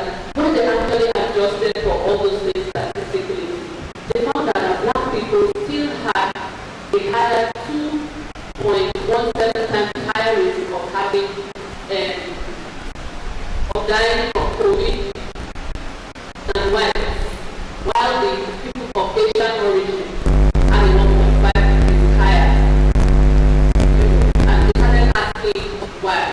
The excess mortality persisted, like I said, after adjustment of occupation, body mass index, smoking, and comorbidities. And if you watch American movies, you understand that most of our brothers and sisters in that part of the world are very healthy. You understand? And those things, it was found that obesity, whether for blacks or whites, wasn't the outcome in COVID, but for us blacks, it made it a lot worse. Next slide, please. So these are some of the molecular or genetic differences between whites and blacks. Increased D-dimer levels have been demonstrated in African Americans, even where they do not have VTE. So if we were to do our D-dimer levels, all of us here, none of us has VTE, like Dr. Program has expressed, grouping in the leg, no difficulty in breathing, no history of long time traveling, and things like that. For us Africans, most of us have a higher baseline clot formation and breakdown, even in the absence of detected VTE. African Americans also have higher circulating or risk factor 8 and primary region. One British study, which was actually done in the center where I worked with my mentor, they found out that blacks had more DVT than whites. And one thing they asked me, they were like, Hannah, how frequently do you see DVT at home? And I said that it's something that we see very occasionally, and it's because we don't believe. So when I came back, I started this campaign for physicians to understand and look out for different thrombosis. So when I'm talking to nurses, I'm talking to surgeons, we start discussing signs and symptoms. And you know what we usually have, they say, yes, so because there was this patient on the ward 2 days after surgery. By the third day, when he was about to go home, you know, we just wanted to go and eat himself, and they started complaining of chest pain. The next thing was gasping. Before we got up to the he died. And everybody always remembers a case like that. Now, it's for us to know that this thing is here with us. So if you are going to hospital, if you are going to be hospitalized, if you are going to have a surgery, you should ask your physician, you should ask your surgeon to please help me assess my risk of DVT. And that's one thing that the World Thrombosis Day tries to drive. And many of us are getting to that age where our risk to have DVT is getting more increased. So it's very important for us to know that it's not that there's anything wrong that we've done. It's genetically been found that many of us, for us that are of black origin, there's a tendency that we have more VTE than others. And for us, the VTE would be worse than for whites. And this was pre-COVID, long time before COVID. It was found that in London, where you have so many blacks of different, and Nigerians have the majority of the blacks in London, they just did a random study of the community and found that many black people have genetic tendency to have more combined and black than white.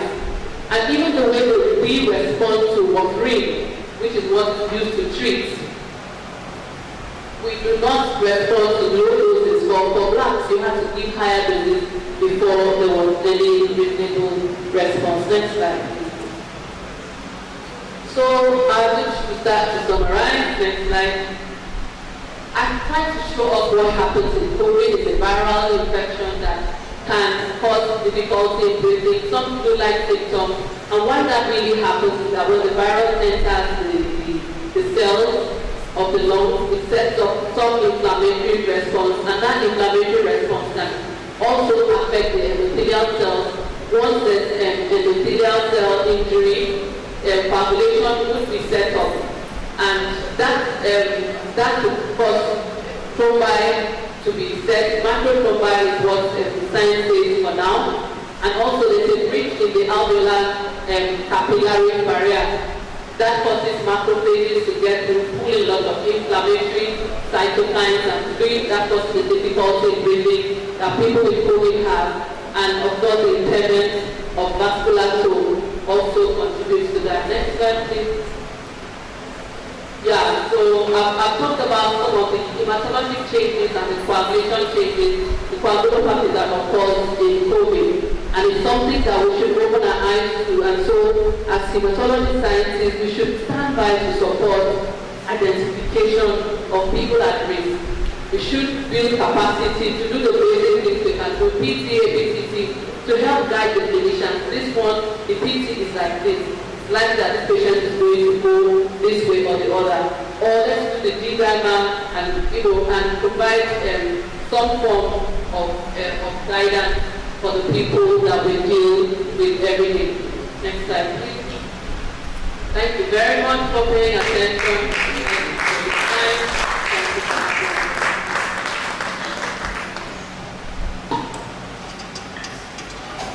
That was a very wonderful lecture by Dr. Anna E. Omonake from the River State Youth Teaching Hospital. Please, once again, let's put our hands together for her.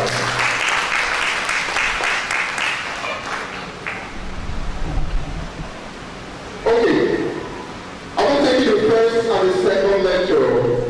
We will now take questions and answers to coordinators for this section. Please put it together as to make welcome Dr.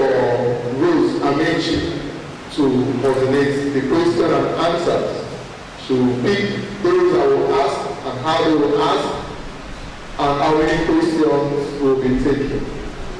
As long as the first and the second lecture is on site. So welcome.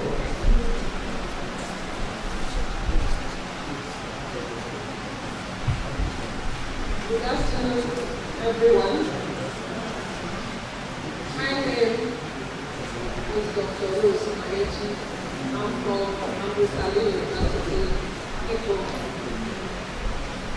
Please, can we give a round of applause for the presenters? They have done wonderfully well in their presentation. Now we have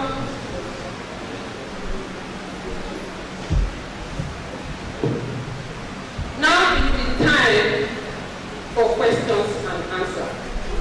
So we have only 10 minutes for questions and answers, and we are going to take three questions from each presentation. The first presenter is Dr. Mrs. Dorothy Oka. So if you have questions for her, when you ask questions, you will now tell us the person you are referring your question to. Please tell us your name, your facility, and where you are coming from. Thank you. The next presenter is Dr. Mrs. Dorothy Oka. Please, if you have, I want to give numbers to those who want to ask questions.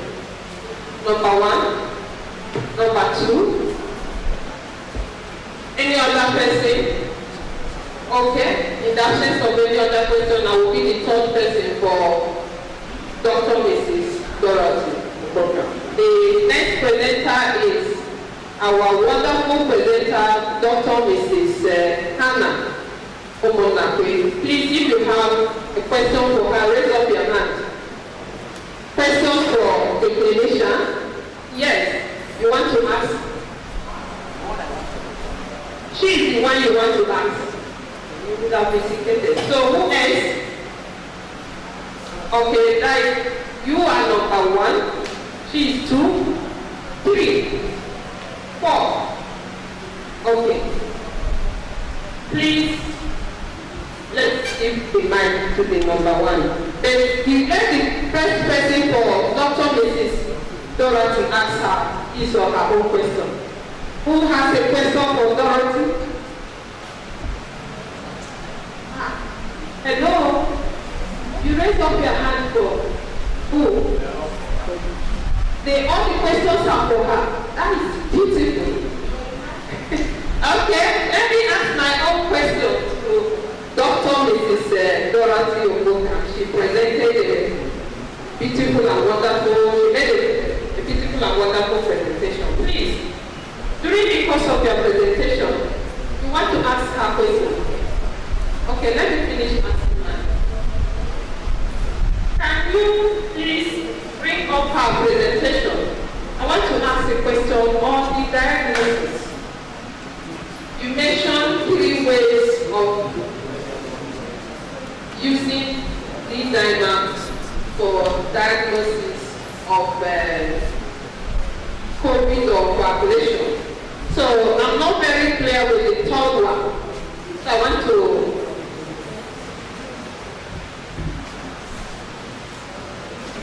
on diagnosis, using the diagram, she has 3 methods. ELISA is one of them. Is it there now?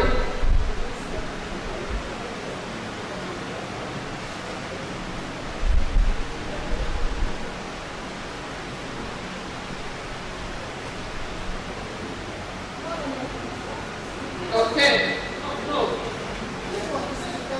The 3rd one is the red cell.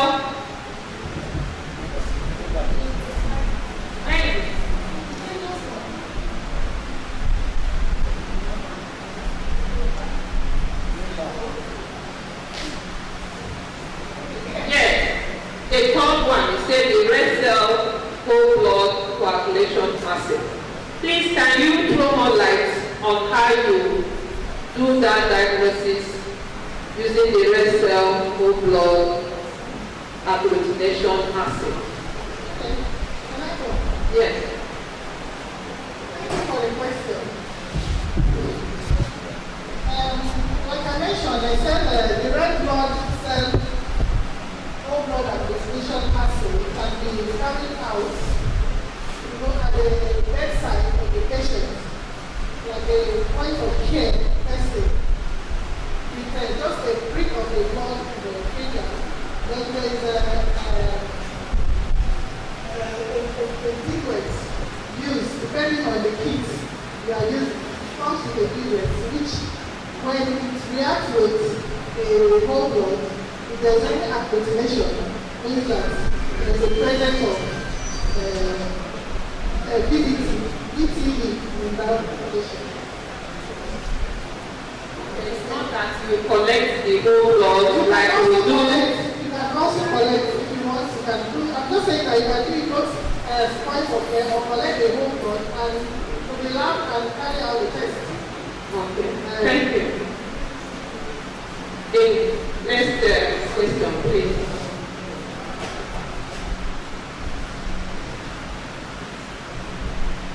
Very emotional for your presentation. Taking over from the stage of breast. In your presentation, you said that in monitoring of the thrombosis using the bigger tray, you said thrombotic assay is the best. I want to ask, which method do you use? Is in yes. That's the acid, the dilution method. Is it the one stage that you use, the usual one stage method? Like doing mixing studies. I don't know whether you do mixing studies. Yeah. Like doing mixing studies, but this time around we are using TT, from mid-time reagents, not PT reagents. That's the difference between the mixing study. When you are doing mixing study of PT, you also can do this study of APTT. You use their reagents. In the TT, it's like that. For dilute trometine, you dilute the patient sample with the control, like the control sample, equal volume. Then you now add your trometine. You can use water bath. I use a plate reader. Or you can use water bath. You can also you still get the answer using quick. Thank you. Now the next question or questions goes to our clinician, Dr. Mrs. Hannah Omonafe, the first. Hello. Thank you very much. My name is Equiko Parent speaking. So my question is directed to Dr. Hannah Omonafe. I'm from River State University. Okay, she mentioned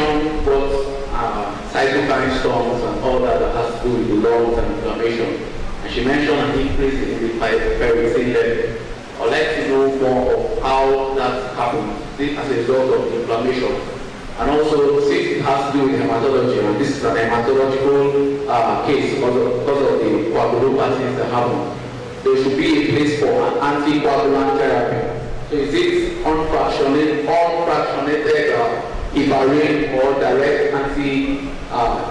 oral anticoagulant? Which of them is preferable for cases like this? Thank you very much. Okay, the next question. Let's answer that. Thank you. My name is Dr. Jote, practicing for private practice. My question is on the neutropenia associated with COVID-19. We all know that COVID-19 is a viral infection, and in school we're taught viral infection, when you have increase in lymphocytes, and be due to viral infection. I want more light on that, because she's talking about lymphocytopenia in COVID-19 patients. Okay? The third person. Okay? From Delta State. Please, thank you very much, Ma, for your presentation. Like we know that, even though I don't work in central hospital sometimes, I also go to our teaching hospital to assist sometimes. In Delta State, I have not seen where they run PT, APTT, population as a whole. The doctors, they don't request for it. Where I was trained in Zaria is part of routine work. Some of them, when they come to do their housemanship or NYSC, they request for it and they will send the people, they will send the patients back and they don't run it. So it's still part of the doctor's fault. That's one. Maybe you should, I don't know how you are going to help us to sort out that. In the COVID-19 data now, I don't know whether they are also included. They are not running the facilities, are not there. So it's difficult for us now to go into it. So my question is that, you said in your presentation that, because I was actually looking at the irony of COVID-19 in coagulation, because I heard so much about it and I've also bit about it, that we have problem with coagulation. I've also read that in fibrinogen, your high level of fibrinogen was that you were presenting, I was also looking at it. You said that in PT, there might prolong, that you have might prolong PT, then in APT, if I heard very well, I stand to be corrected. And I was also looking at the charts that you presented to see whether in River State, whether you have a control of the normal PT and the APT, so as to compare it with the COVID-19, that's non-COVID-19 and COVID-19 patient. I don't know whether you have it. Then if we have mild PT and the APT, and you said that they are not prone to bleeding tendency. We know that under human circumstances in coagulation, when you have factor 12 and factor 11, and even though they are increased, there's no bleeding tendency there, and we ignore it. So should we not ignore this, since there is no bleeding? And are you not saying that because the thrombosis, what's supposed to be your PT and the APT? They are supposed to be what? Shuffles. Yes. So that's my confusion there. I want to really know what the meaning of that COVID-19 in relation to thrombosis. Thank you very much. Is there any other person that has a question?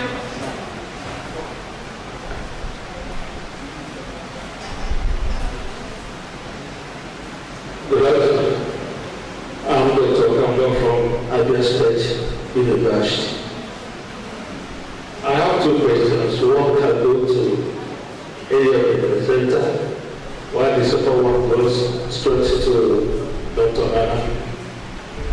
In the first place, when we were talking about thrombosis, yes, it is obvious that a lot has been said about the SOC pathway and, of course, the implicit pathway of blood coagulation.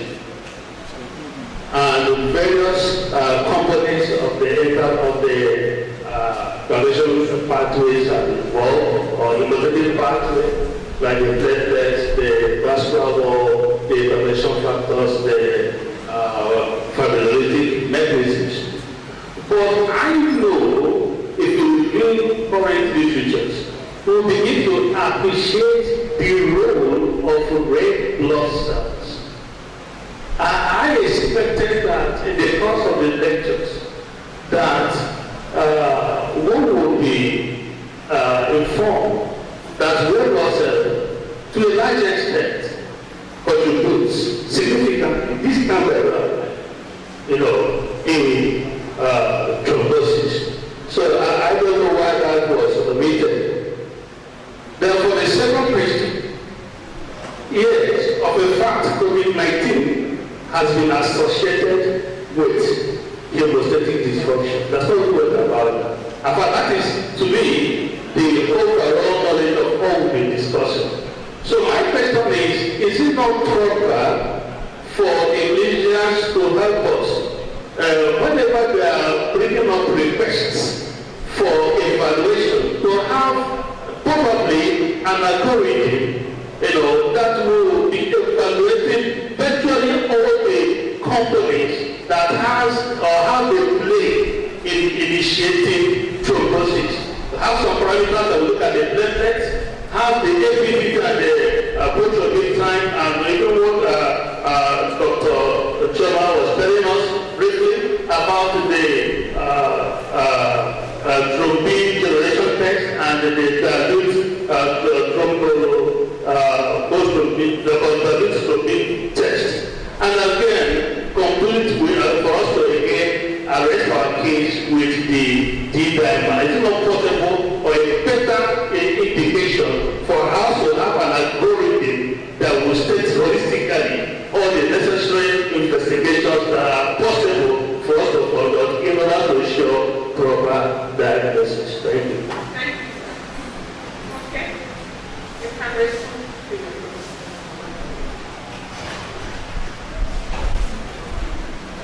Thank you everyone for the question. Okay, so I'll start with the first one. This student from RSU.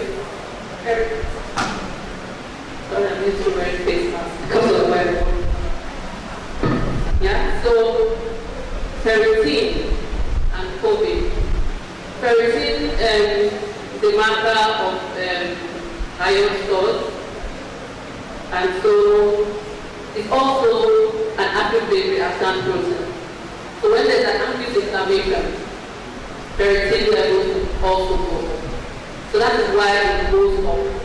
The other signs that says when people are exposed to iron overload, you have a tendency to have more infection.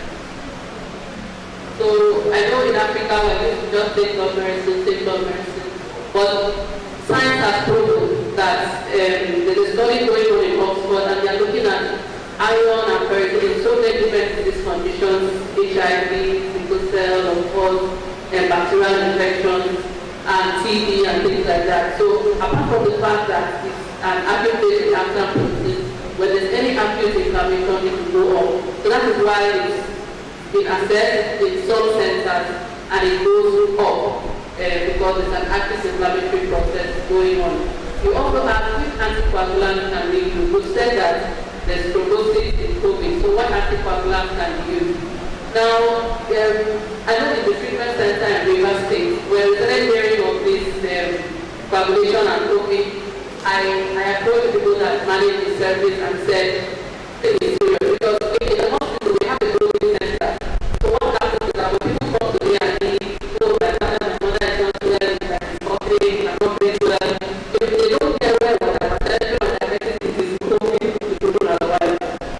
they just said, we had a nice building center,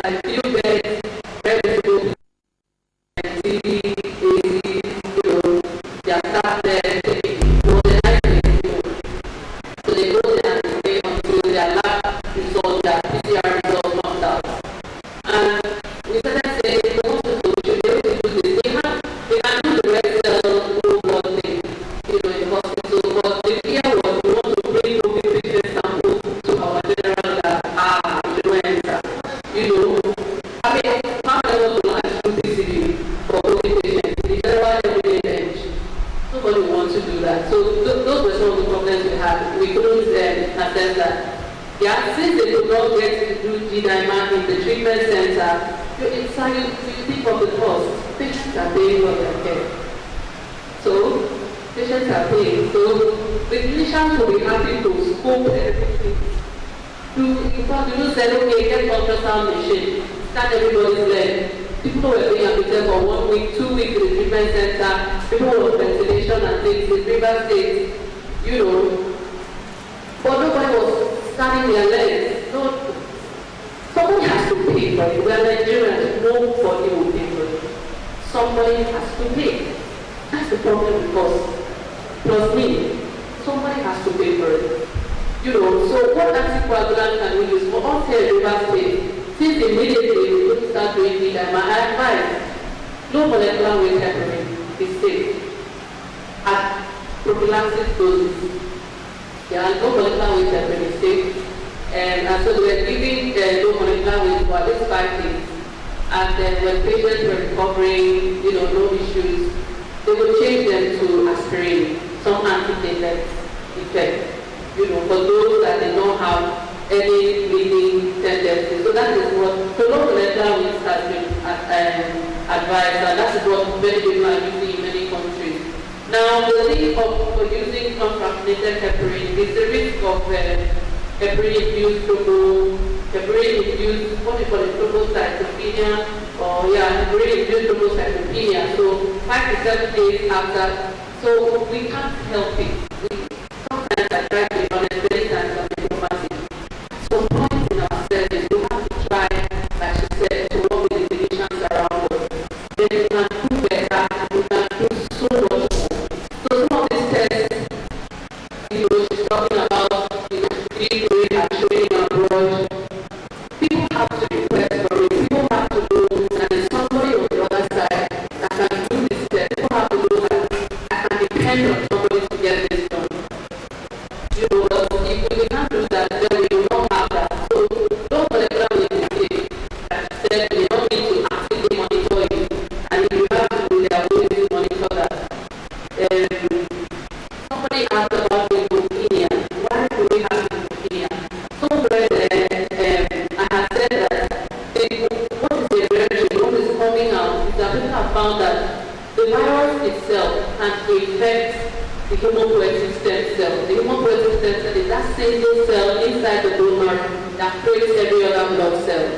So depending on what happens, somebody is anemic, that cell can change to create cells. Somebody has an infection, that cell can change to create white blood cells and things like that. So the virus can infect the hematopoietic stem cell. That is one. The cytokines from all these interleukins and things are being generated by macrophages and other cells that are coming to respond to the infection can also affect the bone marrow milieu. So it suppresses the production of lymphocytes.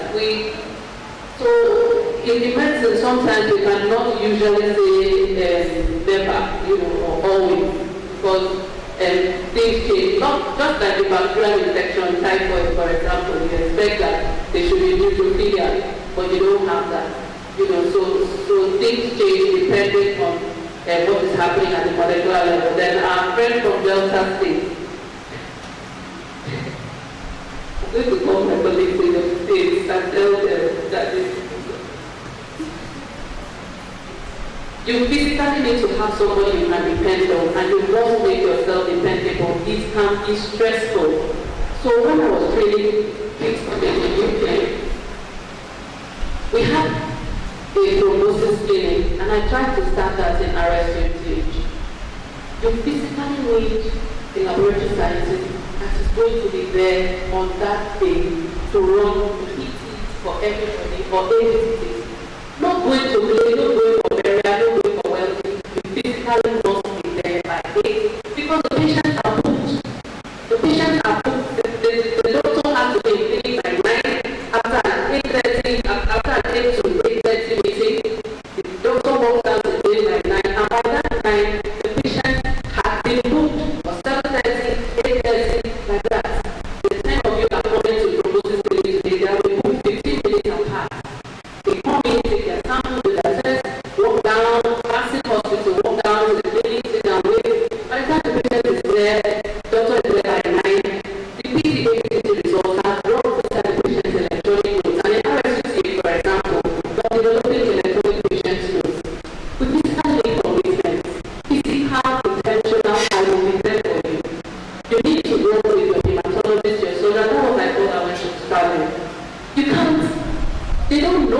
someone that can do it and wants to do it. So like in a hospital, I had to call the scientist that does supervision and say, sir, we're starting thrombosis clinic.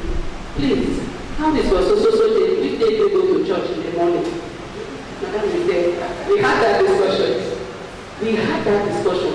Because they are paying, they can't come 5.5 people come and wait. There's nobody. Then they call somebody else. And yes, we're all scientists, we all know how to do it. But you're not proficient. You don't have the patience. It's a careful something. So you physically need to be intentional about it. And when you develop that skill and make that decision that I'll be here for you, then you can talk to your surgeon. That when you people do orthopedic surgery, you people give anticoagulants, which one do you give? How do you monitor it? Where do you monitor it? I don't know how. They will tell you those stories. And that's the same thing I face when I talk to my colleagues. I say, you can't do an orthopedic surgery 3, 4, 5 hours and 5 days with the person discharged in dialysis because of a simple thing that would have given tablets or injections. You can't do that. And they are beginning to change. But who is going to provide the lab support? You physically have to intentionally do it. But I can talk to your colleagues in Delta State. I know one person, I think this is Angara. Is that Angara? So I know one person there. I know her interest in blood transfusion, Dr. Tina. Yeah, so I can talk to her. You physically have to create something, and it's possible. But you need that commitment. So I wrote down here another thing in response to that. What can help is to have multidisciplinary teams. And that is what I learned in King's College Hospital. You have teams of specialists, doctors, cardiologists, laboratory scientists, nurses, pharmacists. Everybody should be able to sit down together. What can we do? And you take decisions to support everybody. We're a team. No matter what we do, we have to be a team. That's what makes it work. Then everybody has a role and you play your part. So you wanted to talk more about PTA. That is the science that is coming out from where people are doing the studies. So that's not that a PT is slightly prolonged in bad cases. But the people that are very ill and they may not recover, the PT is long life, more prolonged. So imagine that they have a higher tendency to bleed. But many of them do not bleed. So the whole body system is in a bit of disarray. APTC is varied. The response is varied. You can click back to that. The response is varied. Some were normal, some were mildly prolonged, but it did not directly show any strong significance from the signs that the patient was going to die or they were going to recover. Fibrinogen increased because there's so much coagulation happening, so the body produces more fibrinogen in response to the inflammation. Like I said, in response to the 1 and 6, produces a lot of fibrinogen from the liver. And you know that will produce more fibrin to hold down the clot in everywhere. So that is the sign that have come out of that.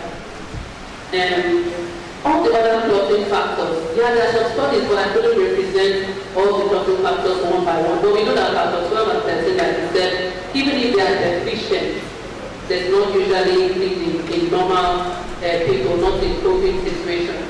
Let's start from Abia State. One was red cell, sorry, HAEMATOLOGY, so we should always talk about the red cell. Yeah, so the red cell is a very important part of the clot. In one of those pictures there, they are microthrombi.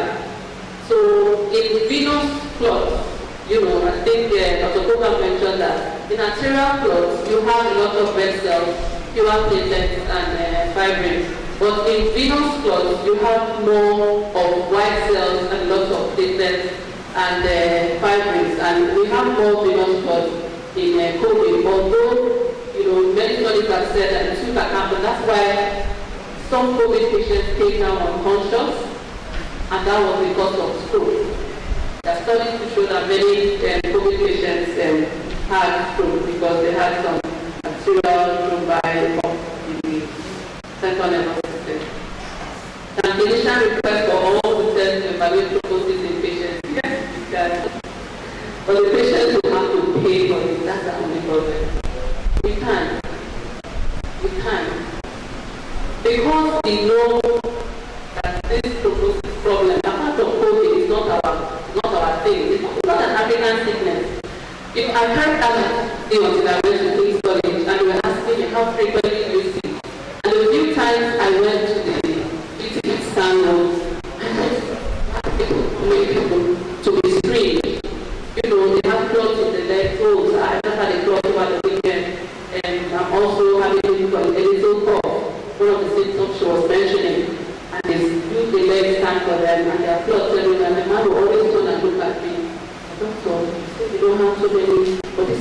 black man. So in other parts of the world where the national health insurance works, they do this thing as you take of it. I take disability. You do a left scan, you do the timer, you check your kidney function, or somebody pays for it. Sometimes a woman has frequent miscarriages, they do those things, they go ahead and check for some genetic changes on the go. But at some point they had to change that because, like the NHS in the UK is getting tired, they can't afford to do those things. So how much more Nigeria? So we can do it, but someone will pay for it. And if our hospital labs cannot do some of this, some private labs that can do. As a person, I do not promote the use of private labs, but if it's something beyond you immediately, what I do, I tell people to go to where they can get help. Because they'll go to India, and these things will be done, and like all the doctors and laboratory scientists and nurses in Nigeria, they did not know anything. Thank you so much. Thank you very much. Please, can we give her a round of applause? Doctor, before you go, I want to ask to the question and make my comment and observation. And in the course of your answering questions, you asked, one of the things I was glad when you were presenting, and you made mention that you work in COVID center during this period of pandemic. Okay, COVID diagnosis, I was happy. Then I only have watched on our NTA news during this COVID that in the diagnostic laboratories outside this country, they activate these samples before they use. Is it same here? Is it same here? So we can activate. Please give her mic for me. Where are they? So now the other area I would love you to equal is an appeal to help us, like the lady from Delta State. I was a student before I became a scientist. Today I'm a lecturer to scientist. I know coagulation is one area all of us run away from. We don't even want to go near it. But unfortunately, we have to live with it. Myself here, it was an area I desired to go into when I was a student doing research work. But unfortunately, I was not allocated to somebody that has interest in that area. But when I started doing my master's, I think to me, God saw my heart and gave me somebody who is a collaborator himself. And he's so ready in perfect peace. Professor Famoso, he was the one that supervised me at master's and even started the PhD before he passed on. And immediately I went to his office, he told me there is a sketch behind him. He said, this is where I and my family work. Do you want to work in that area? If you are interested in working in that area, I will supervise you. But if you are not interested, look for another supervisor. I just went through it and I said, yes, I want to work with you, sir. And from that day on, I started studying the coagulation and hemostasis more better than I left the school. And today, I now saw that the course is like any other course. It's just the interest in that area. But today, like this lady stated, most hospitals in Nigeria, in both, whenever I go for conferences, I like to go to visit hospitals and facilities to know what is available in their area. We hardly do PT and MPT in our facilities. And even some that claim that they do, it's only when in quote their own person is involved, they can buy it for that PT and MPT. So that makes this lying fallow. Good enough, I and Dr. Dorothy, we belong to this Thrombosis and Hemostasis Society, and that is where all of us are coming from. In their own area, this is a very important, but even in our final year in school, you can't graduate graduate as a hematologist without doing a test or an exam, a question, answering one question for coagulation area. Now, what has happened to our hospitals? Even where they have a sketch as a bench, no test comes there. Our clinicians or physicians do not make requests in this area. And even when they do, there is no kit available for these scientists to work. Now we are inside COVID, and we have come to live with the COVID by God's grace. What do? We need a teamwork. And how can we do that? Because outside here, where all of us have gone for one training or the other, we have equally observed that it's not the work of one person, it's a teamwork. The clinicians are there, the hematologists or scientists are there, the nurses are there, and the therapy, different groups of para and medical personnel, they are involved in this teamwork. Can't we do something to make sure that this kind of thing that we go outside to see, it can work in our own area, Nigeria in particular? Then another area you mentioned, the coagulation test has been done in some other countries. But I observed in the publications I've come across here, there is no coagulation test that has been done in most of our centers, particularly these referral centers that are supposed to be doing us these people. They are not doing anything. How can we solve all these problems? Thank you.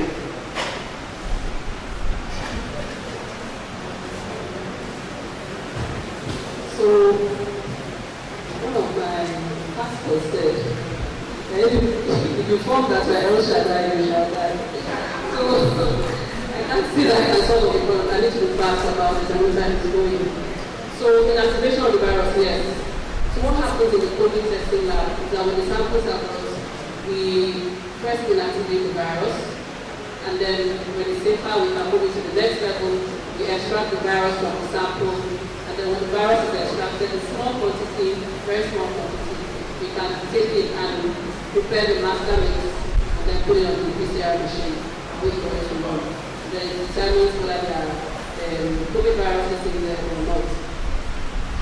So, yeah, so we inactivate the virus. That's why we're still here. The grace of God is keeping us. What is happening to coagulation? We talked about it. No, so PCABs is going to be blood. But the samples that come to us in the lab is nasal swab inside the viral transport video. So I think it first starts with training. Due respect to all of us as our teachers, if you don't have interest in it, it will be difficult to communicate it. If you don't have interest, it will be difficult to communicate it as a teacher. You can have a beautiful style, you don't tell them the story, but the students will not grab it, so they will not know it. It will always be the same. So I will take the fault. I will go back and work on myself, understand it so that I can communicate it. So that another student, just like Prof of best memory, can catch the fire and run with it. First it starts with training. First it will start with the trainer, and then you will have a way of communicating it. Then there's no kit. We run a revolving fund. Is that how you run in your own hospital? Which hospital is got, your management just sends you things to work? Most hospitals, we run a revolving fund. And you have to intentionally, physically be accountable. For my colleagues are here. My boss will ask you, what they want to buy another one, like in the COVID lab. How many? I have become so much, I used to be quite nice, Madam knows. But now I am worse around Kobo. Because you are sending out 100 results every day, and then the kits they gave you is 1,000, and by the 5th day you are asking for another kit. Where's the apple? That's the person you're going to say, madam, but it's not up to 8 days. So I have two responses. I can be waiting, set up the COVID kits. That can be one reaction. Or the other reaction, which I'm trying to teach my colleagues like Robbie, you have to be scientific. The batch went bad. I had to repeat the whole batch. You have accounted for 100. So happened. You account for it. So why can we not have the kits? If we buy the PT kits, Madam is like, you buy it differently. How many tests can it run? And so because I live in the department, that's how we work out. Madam that runs the job bank is there. That's how it works. I want to buy a new carton. How many have we done so far? That's how it's not a big deal. When I say it's job bank, you physically have to account for it to make sure it works. So if one person for each agent and do 30 tests, and for the one we just have 5.5 requests, it has not expired or something, it's going to be difficult. And like she said, we physically need to work with our clinicians because some of these things they have a deadline and short life and things. So once it opens and you use it for 3 weeks, 2 weeks, you need to get another one. So you need to drive the turnover. For some tests, for some new tests that we do in our department, I think if you are my friend on WhatsApp, you see on my status, I'm advertising the tests I do in the hospital. The money doesn't come to me. But because I'm in the department, I pay for that agent. The money has to come back. Because nobody is funding the health service. You physically need to be responsible for your bench. PCBO, whatever it is, 100 tubes, try and deliver 90 cents, not bad. So that you can sustain the service. It's not like your clinicians don't like to do it. You need to show them that you can do it. You need to be able to account for replacement of the agent, and it works, and we all learn. Interns, students learn as we grow. Give her a round of applause. Thank you very much, please. That was a wonderful session. Please want to let's put hands together for our Dr. Dorothy Obola and Dr. Anna Omonagwe. Hello. Please distinguished ladies and gentlemen. Please, there is a list going around and ensure that you write your name, your ROA number, and your phone number, so the council can work with that list. It's very important. And also, let's note that all presentations will be sent to us, so you don't need to stress yourself. Snapping from the slide is actually disturbing the coverages that are on in the hall. At this point in time, we will call on the president of the HBTSSN, in the person of Professor Z.A. Jeremiah, to take us to the brief talk, while we are also observing our break. Thank you. Thank you. I want to be very brief. To round up this session, I want to properly introduce the speakers and thank them for knowledge and shared. The first speaker is Dr. Mrs. Dorothy Obola. I believe she did a nice job. Can we just give her a round of applause?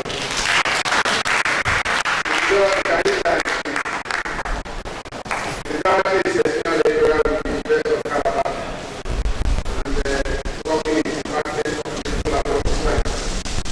Thank you for taking the day to Sullivan of Calabar and meet the difficult terrain here.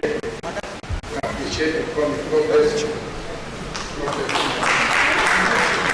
The second speaker is Dr. Anna Omonagwe. She is an associate professor with Rivers State University. Please, Dr. Omonagwe, can you stand? Can we give a round of applause?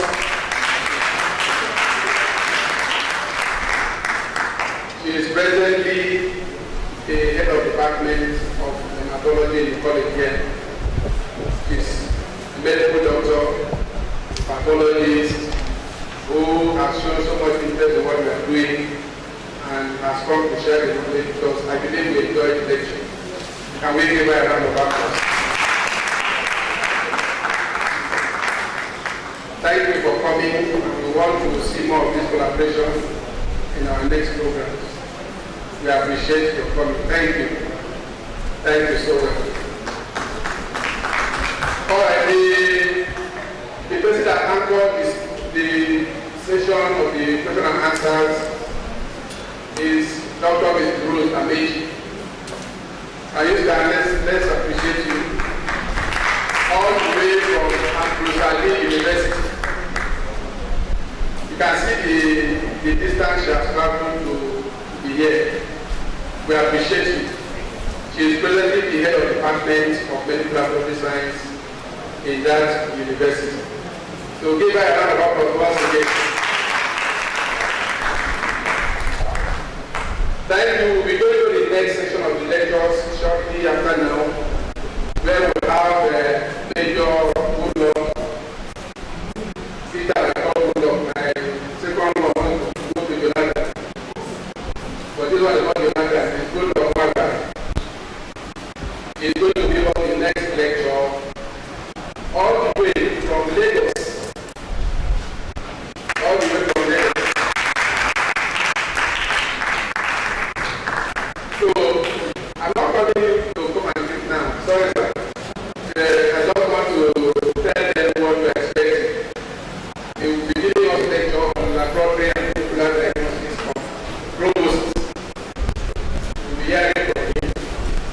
Then, after that, we hear from the host HOD of this medical aspect in this university, Dr. Edna. Is going to give us the biochemical interactions in thrombosis. So these are the things we're expecting shortly after now. Before I go back to sit down, I want to apologize for the inability for us to give out this notebook. It will be available tomorrow. I sincerely apologize. The printer disappointed us. Couldn't take it. In fact, I have to drive down there. I was not around here for some time. I have to drive down to his place. They are still doing the findings. They are not can't carry it. So tomorrow morning we are going to distribute it to everybody. So I hope my apology is taken. I sincerely apologize for it. Purely beyond my control. We did everything possible to make sure that we got it before now. We also, you see the cap I'm wearing and then the vest, we want to have a picture tomorrow. It's a collaboration between HBTSSN and AMSIN River State putting together this program. So that's why we do logos. We want to wear this tomorrow. Sorry, the information did not come early enough because of logistics and many other things. So the cap and the vest is 5,000 naira. If you want to get it, please just indicate that because we don't make you want it because we don't know whether you like it or not. But if you want it, just indicate so that we can make more copies. If you want to have it, just indicate. They must not go together. But if they go together, the better. If you want to wear the way to wear it. So by tomorrow is the World Thrombosis Day. We are going to do the celebration, and this is what we are going to wear to celebrate the day. So just go to the table outside and book for a copy so that we can make it available. To you today, getting to the so that we can be part of it. Thank you so much for your patience. Let's see, we can go straight to the next session and see how far we can go. Thank you.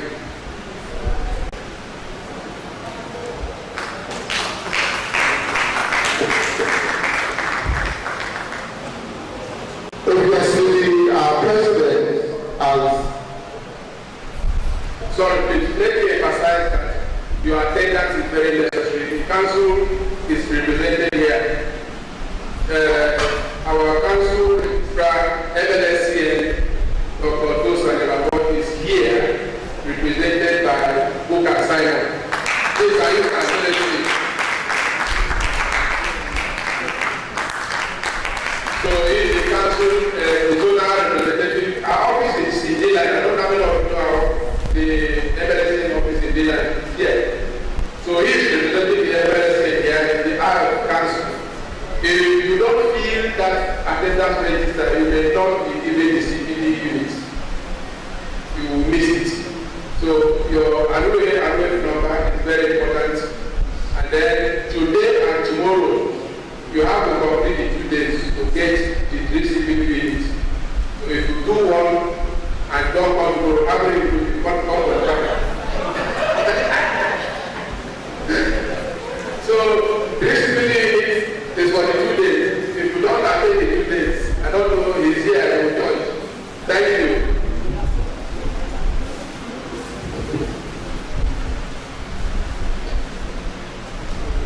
Okay, very quickly, we want to take the next presentation. Laboratory molecular diagnosis of thrombosis that will be taken by our own major, G-O-N-1 from the Army. But please put your hands together as we welcome Major G-O-N-1 to the rostrum. You're welcome, sir. We welcome you.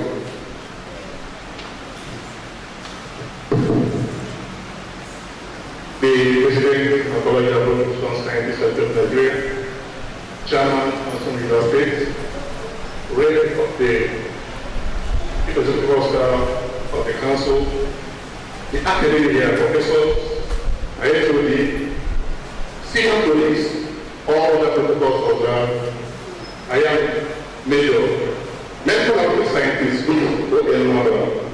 currently the Deputy Chief of Staff, paying on returns, 8 workers, Nigerian Army Medical Corps.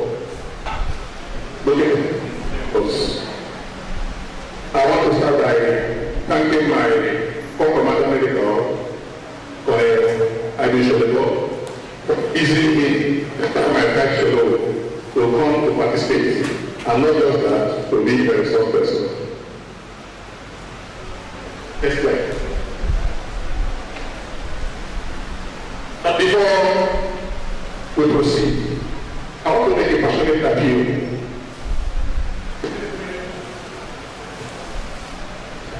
The military appears to be a country in a country. What do I mean? We have all aspects of profession with us, including medical laboratory science. Our representation is not so high, especially in the army. I don't know whether our local police are afraid to participate in operations, but I will tell you that I have participated in some and I'm here alive.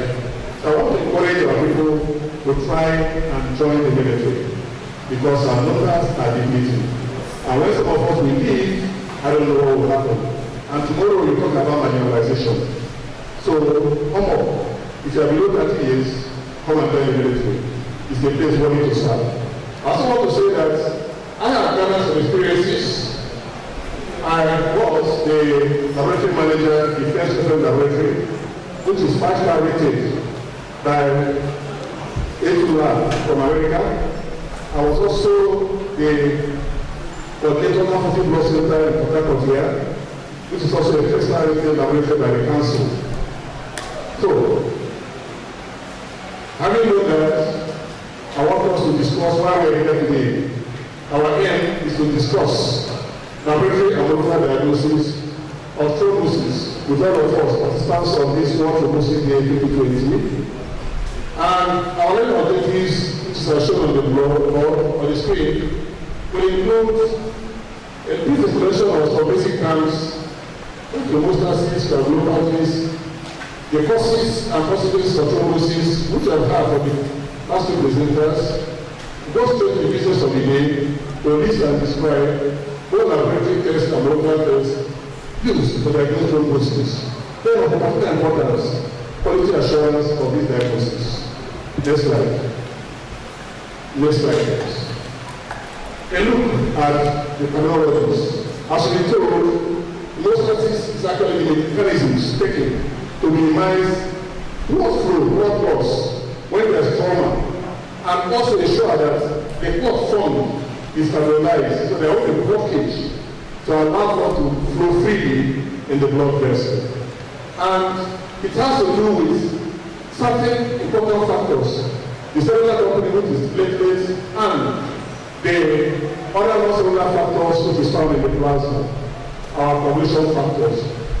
And this interlinked cascade takes some steps, which include the vascular component of constriction of blood vessel and the interplay of some prostaglandins like thrombosis, which stimulates platelet addition and platelet blood formation, followed by the activation of the coagulation cascade, then fibrinolysis, because if there is no fibrinolysis, while we are here, it manifests.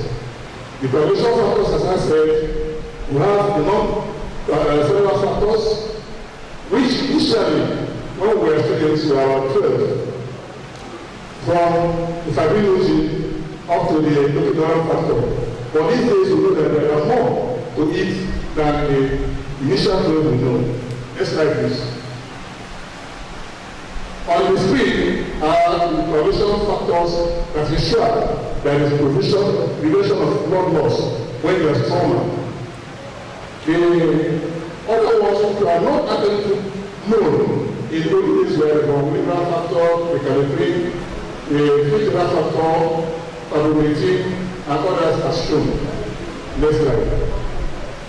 This is coagulation cascade which we've seen before. I don't need to stress on it because the last presenters talked so much on it.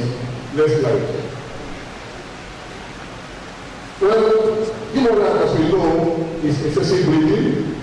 Well, fibrinolysis is actually regulated lysis of the blood form so that the blood can move freely in the blood vessel. When fibrinolysis is not achieved, that's what we talk about thrombosis. Or when thrombosis, or when it's not achieved or achieved partially, and even the blood form is light partially too, and some of the fragments move to the microvascular to occlude the vessel, thrombosis comes in, which we call disseminated intravascular coagulation. Next slide. Yeah, these two terminologies are important, thrombophilia and thrombosis. Thrombophilia is actually the tendency of an individual to develop thrombosis. There are certain conditions that will dispose you to develop thrombosis. Some of them include genetic factors, if you have history of people that suffered it before, or you actually possess any of these factors that can lead to thrombosis. Thrombosis itself is termed hypercoagulation, a situation whereby thrombus form, following trauma, or even intact cells, if there are certain factors that will be exposed to blood, to start clotting internally without any lesion or any trauma. And that blood is not properly broken down, you may have thrombosis. And when the pieces or the thrombi move to the microvascular and say, it will call BIS. Next slide. This is an illustration of what most is all about. The intact blood vessel, when there is injury or trauma, there are activation of the membranes and coagulation factors. There will be blood formation which is thrombus. If it is light, the blood flows normally. If it is not light and keep on flowing, it will occlude the vessel and then when the vascular blood cannot flow. And what blood cannot flow, we know, a person will stick in. There will be tissue oxidation and a lot of things will go wrong, which will eventually lead to some other diseases like arterial infection, stroke, eventually leading to death. On the contrary, if there is no blood formation, or even the blood form and it's quickly broken down, it will lead to pathological bleeding. Next slide. This was the balance of hemostasis. When blood formation and blood breakdown is equal, there is normal hemostasis. However, when the rate of clotting is lower than fibrinolysis, there will be pathological bleeding. Contrary, when clotting is super increased and fibrosis is depreciated, there will be pathological thrombosis, and that is why we are here. Next slide. Causes and etiology. We've actually had it before, genetic disorders, physiologic coagulopathy due to medications such as oral contraceptives, erythromycin, troponin, cytotonic drugs, using of procoagulants, anticoagulant effects, and others. Then the types of thrombosis is based on the blood vessel. It's either venous thrombosis or arterial thrombosis. Next slide. Yeah, these factors of thrombosis are, as shown on the screen, genetic inheritance, pregnancy can lead to it, trauma or prolonged surgeries, hormonal therapy, malignancies related to hypertrophic state, inflammation, sepsis, and infections such as COVID-19. The consequences are ischemia, hypoxia, pulmonary hypertension, stroke, myocardial infarction, pulmonary embolism, organ failures, and disseminated intravalvular coagulation. You can see it appears to be a hematological condition. However, you can see some of the clinical conditions showing up here: hypertension, stroke, myocardial infarction.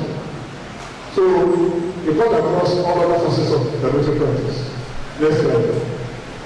Now we are here. My mission is to discuss laboratory investigation and molecular investigation of thrombosis. We'll start by looking at the clinical history and genetic linkage. We talk about the commonest thing from blood count, with emphasis on total platelet count and platelet morphology. Then the common bleeding and clotting time, plasma aggregation test, look at GT, ABTP, TT, reference time, in D-dimer, lupus anticoagulant, and factor acid. We look at each of these one-on-one briefly. Next slide. What is the need of talking about clinical history of the physician? In every laboratory form, you should be able to know what is the gender of the patient, the age, where is the person coming from, is there any family history? Has the person been pregnant before? Is the person pregnant? How many surgeries have been done? How long do you stay in the hospital when you are hospitalized? Because these are some of the distinct factors to thrombosis formation. Then, the first thing you're supposed to conduct when you suspect the case of thrombosis is platelet count. Not like as the doctor said, the president said before, coagulation studies is not taken seriously in this part of the world. I have been working in the laboratory for years. My experience when I went to the measures of that course, they requested for ordinary clotting time. And my police wanted to refer. As a hematologist, you cannot do clotting time for God's sake. What is so big about it? And I did it. What did I do? Catholic too. And they were watching, I cannot be the magic. And they talked him out. He said, it's like this. I said, no, go to the internet, take your books. You can do it. So that's the first to do it. And even the platelet accounts, because of population these days, people are even afraid of, or people don't do roughing reports. And when they do, they don't see it, they say platinum adequate. And I asked somebody one day, what is the criteria of saying that platinum is adequate? You were looking at me. I am trained. So there's a need for us to look at this. Apart from using automated machines, we can also do manual platelet count in the field. However, because I work in a retail laboratory, for all you are doing, there should be a control. There should be a quality control in whatever case you are doing in the laboratory. Without quality control, you have not done any test, no matter how expertise you have. And of course, the common agent we use in our manual total count is your ammonium oxalate. One patient dilution, our reference is on the screen. We can use 10 graphics to estimate, not also this time, estimate total platelet counts. How do you do that? If that sheet is a quality sheet, and you can count 150 cells, red blood cells on, we have our tool, and you see up to 8 to 20 platelets, and it's very properly, it's time to be adequate. And if you do that in 10 fields, sum up the total number of platelets you have counted, divide by 10, and multiply by 15,000 or 20,000. It will give you an estimated total platelets. But if you do that, please say it's estimated because you didn't do the absolute count. If you want to be real, do the absolute count. Either the master method or the automated method. Also remember that for all these automated methods, there are drawbacks. Because platelet is so sensitive. If I take some drugs, there will be platelet aggregation. And the principle of TBC is very maintenance. What's the looking at? The size of their cell. So if there's not, and that was beyond the size of the respiratory micrometer, if they're not counting, so it may on their account for you. So that's where for everything the orientation gives you, please let your field go back to your field report and check what you are seeing. Next slide. The bleeding time is a common thing we do. Those days, our medical science students we could reduce this. This is just your ear control and use your catheter to about every 30 seconds and now check the time it takes for the ground to stop. As simple as that, it's also help you to look at the predictive technique. The data aggregation test, most time, it's a semi-automated test because you use some point-of-care machines like multiple electrode and collector. What you do is, if the equipment comes, you go and make a word, mix it with saline, and you are making agonists, either collagen, thrombosis, or maybe activated, and then infuse it with the equipment, and now watch the time it takes for the blood to form. In the state of automatic connected, because it's a connected to the graph, you now want the graph and give it a prediction for the result. Next slide. I also want to point out that this is not commonly done because I'm not using our only made theoretically. It is a thing we can actually purchase in practice. Platelet function acid, DHA100, is similar to the protein aggregation test and it's not also easily practiced. But what's important is that this test you need an agonist, what you put the platelet to adhere and what rather than and again, commonly you know that hypertensive trees are spraying every day. What does it do? It is an antagonist of platelet coagulation. You are trying to actually blindly prevent TLC. So when a patient is on salicylate every day and you are doing independent study, the result will be aberrative. It will not be a normal test unless you know before when you can use it to interpret your result. Next. Closing time, discussing before, the two common methods we use is the narrative method or the test tube method. Important that these tests are to be run in control temperature at 7 degrees centigrade. The normal time is 2 to 8 minutes. Next. Yeah, this is the main tests we use in coagulopathies. The performing time, the performing ratio, and the international normalized ratio, INR. Like as I said, in school you were taught. In my days, in Lagos University Hospital, between 1990 and 1993, we practiced this, we go with. We didn't prepare our brain to be plastic ourselves those days. We don't value it. As soon as a patient dies those days and they are taking the patient to the mortuary, we go with our mother and rescue. If automatic autopsy is done, we take the brain, remove all the blood vessels, macerate and pound it and prepare our own brain to plastic. Those days. But these days are not being done. Everything is automated, we buy in the market. And because the person selling the market is also trying to make profits, what they use to prepare is brain to the plastic, either rabbit or rat or an animal. And so, based on that, we have various types of plastic in the market. And the need for us to do international normalized ratio. And for you to do international normalized ratio, after doing your controlling time, of course, you do the patient and do the control. The normal ratio will be your patient result divided by the control result. That will give you a ratio. However, if you now use the international reference factor, the international sensitivity index, which accompanies each part of your thrombosis. You now do your patient's PT multiplied by your normal or control PT, the main value, then raise to the power of the ISI of the batch of that thrombosis reaction. That will give an international normalized ratio. And that gives a better result than the common test result. Next slide. Skip. Next slide. What I did not say is that the preserving time, of course, measures factors on the extrinsic pathway and the common pathway. I will know that the main factor that is actually restricted to the extrinsic pathway is factor 7. The activated partial thrombosis time measures factors of the intrinsic pathway, and the activated most time is kaolin encephalin. What is required is a saturated plasma, which is platelet form. Also, the calcium rich is to lead the suspension and the kaolin activator. Of course, the better of the test is based on your SOP, and we need between 30 to 50 seconds. A decrease in partial thromboplastic time may lead to thromboembolism. An increase in partial thromboplastic time has to do with functional efficiency to our blood bodies. This you've had during the last lectures. And some will say, why decrease? They are saying that thrombosis has to do with hypercoagulation. So why are you having decrease? Of course, when thrombosis exists, they are consuming most of the coagulation factors completely. So it will manifest as lower or increased partial thromboplastic time. Next. The next thing is protein time and maintenance time.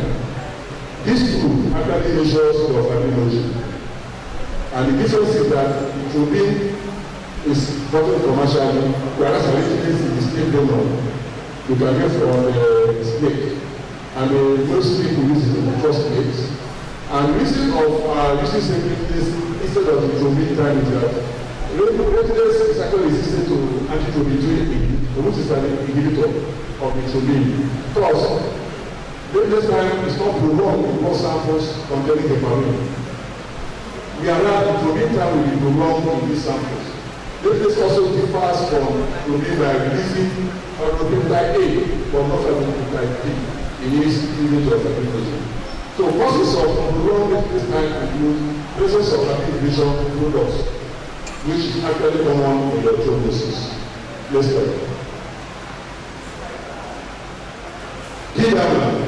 D-dimer is actually the test of choice in thrombosis diagnosis.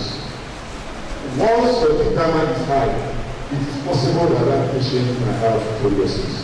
However, if it is low, it may not rule out, but most times we lose out possibility of thrombosis.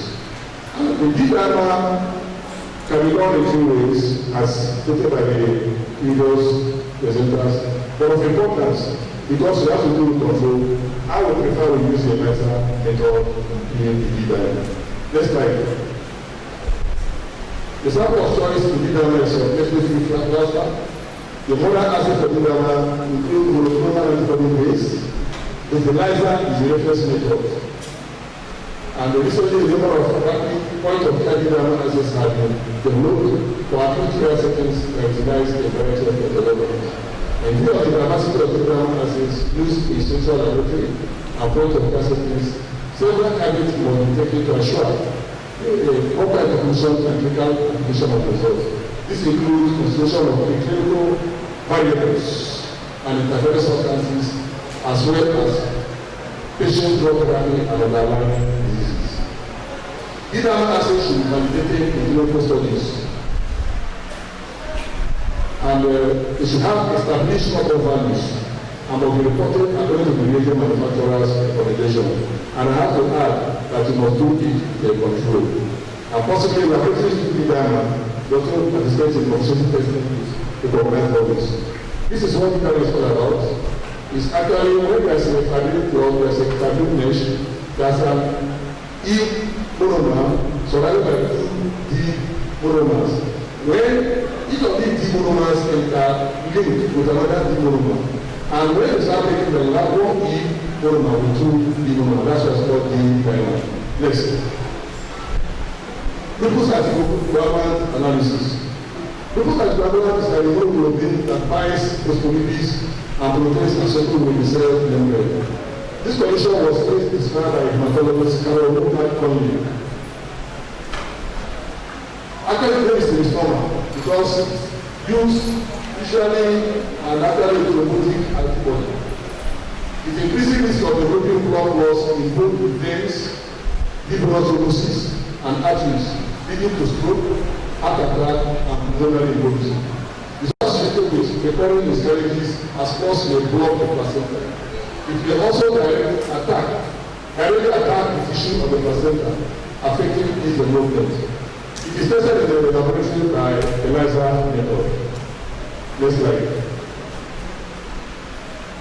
Molecular investigation of thrombosis. Well, we've not done the commonest one in the laboratory. How can we do it in Morocco? Let me offer it an academic exercise. I still believe that futuristically we should be able to do molecular diagnosis of thrombosis. But is it possible to diagnose thrombosis by molecular means? The answer is yes. Remember that there's a genetic linkage to the development of thrombosis. We talk about mutations of some of the factors like factor 5 bleeding. When we have mutation in factor 5, it is likely going to predispose someone to having thrombosis and some other factors. I also mentioned apart from the two classical factors of coagulation, we talk about protein C, protein S, protein Z. These are all possible causes if they are deficient that may lead to thrombosis. So it is possible to use molecular means to diagnose thrombosis. After the general dogma for molecular biology describe the process in which DNA is transcribed, having a glycoprotein protein. And the transfer of information from nucleic acid to nucleic acid or from nucleic acid to protein may be possible. But in the past it's not possible. You cannot transfer information from protein to RNA or DNA. So the study of molecular underpins of the processes of replication, transcription, translation, and cell function. The principal thing there is gene. What we're looking for in molecular analysis is gene. And what are genes? These are the hereditary materials.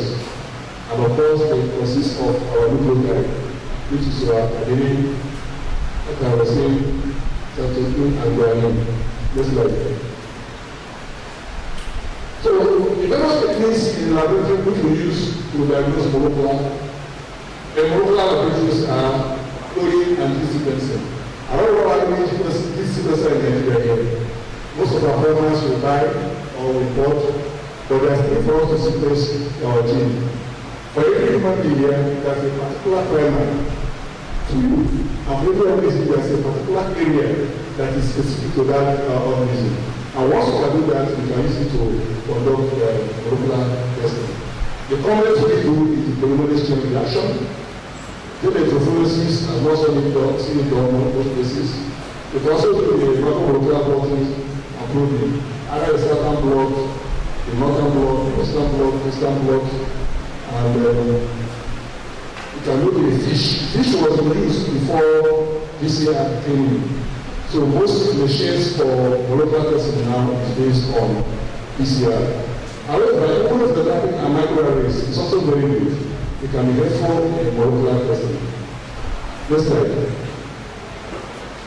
So, for our PCR, we require a plasma primer, your tyrosine glutamate and phosphates,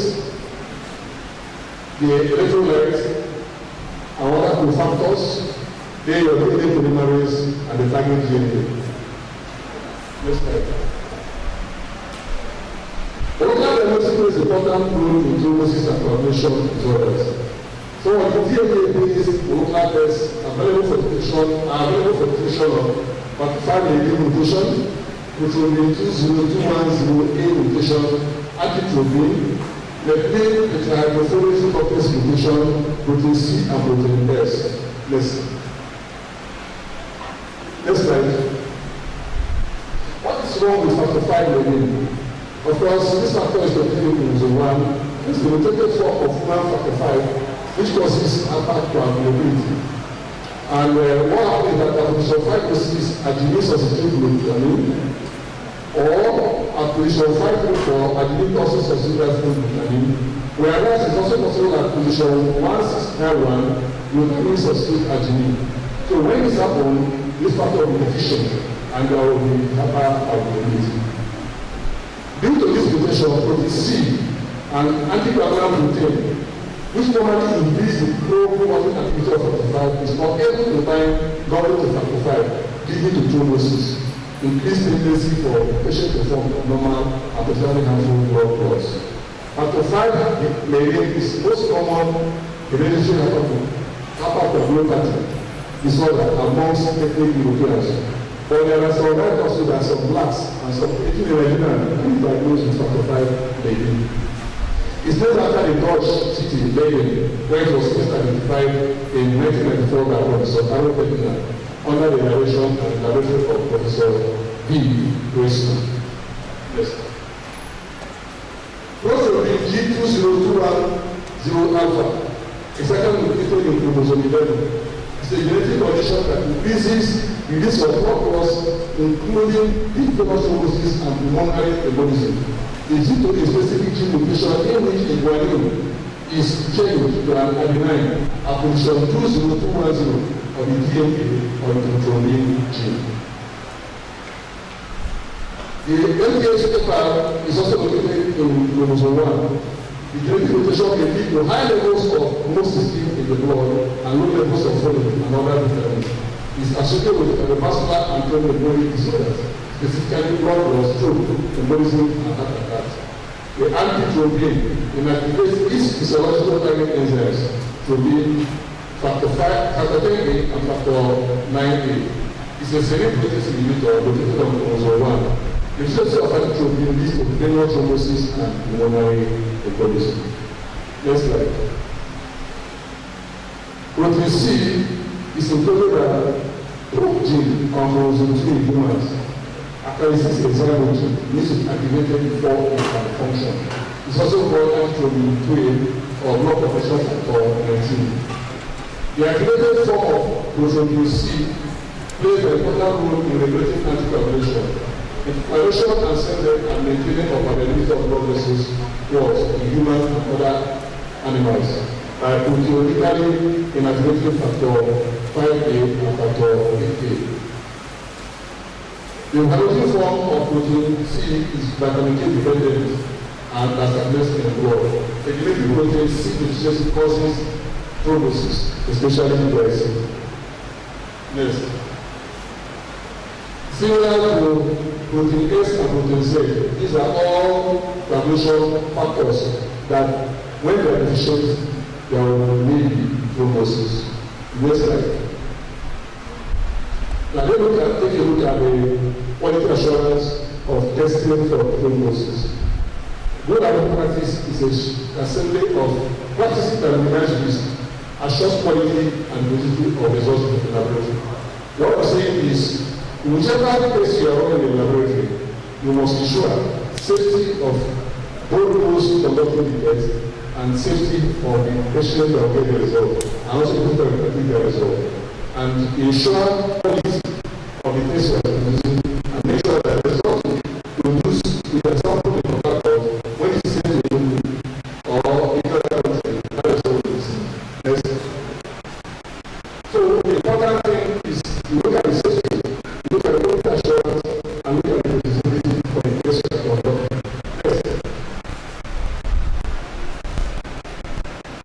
So we look at the standardization of the reagents and sample design. You must check out whatever you are using. Is it the laboratory development? You have some passion and rules for the case you are doing. You participate in the external meeting from the external meeting from assurance programs. How do you store your reagents? And preparation strategies? What are those strategies you do? There's nothing wrong if you as a laboratory in the hospital, as we have, and a laboratory in the University Hospital. Nothing wrong in them exchanging samples.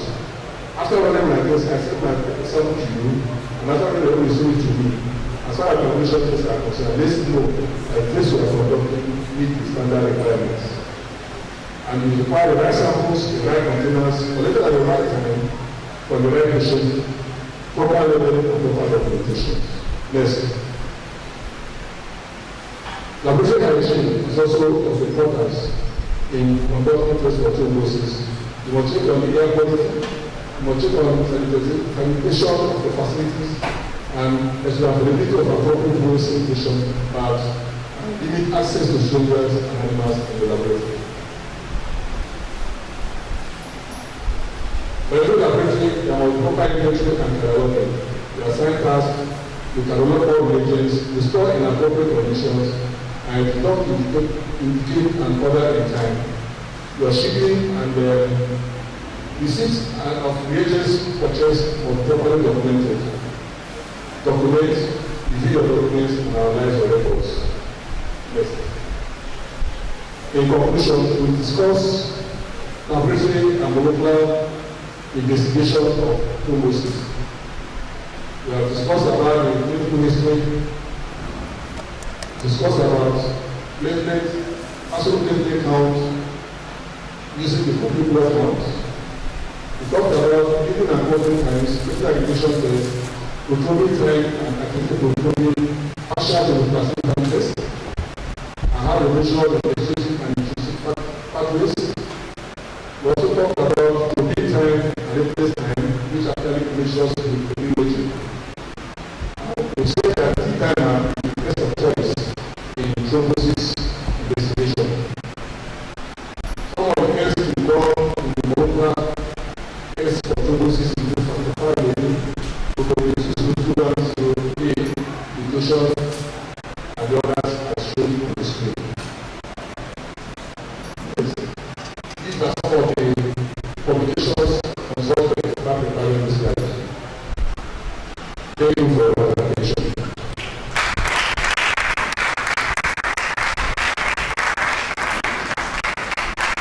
That's great.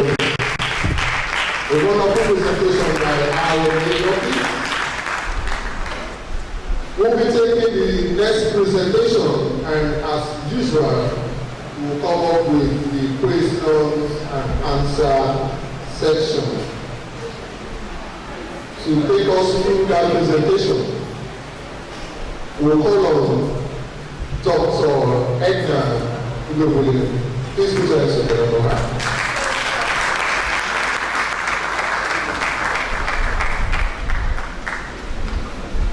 You're welcome, ma'am.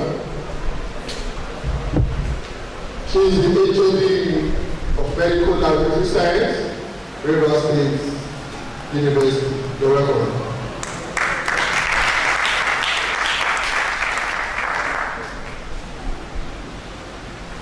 By Chairman, President, Hematology and Blood Transfusion Scientists Society of Nigeria, all members of the executive of that association, all members of the local organizing committee, and indeed all distinguished scientists and every other person who is here for this workshop. I want to say thank you so much for having me in your midst, even though I'm not a hematologist. We come a long way. Pathology and chemical pathology. We work hand in glove.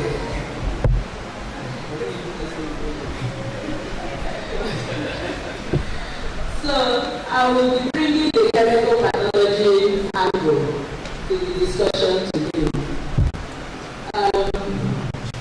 I've been given the task of discussing the biochemical interactions in thrombosis.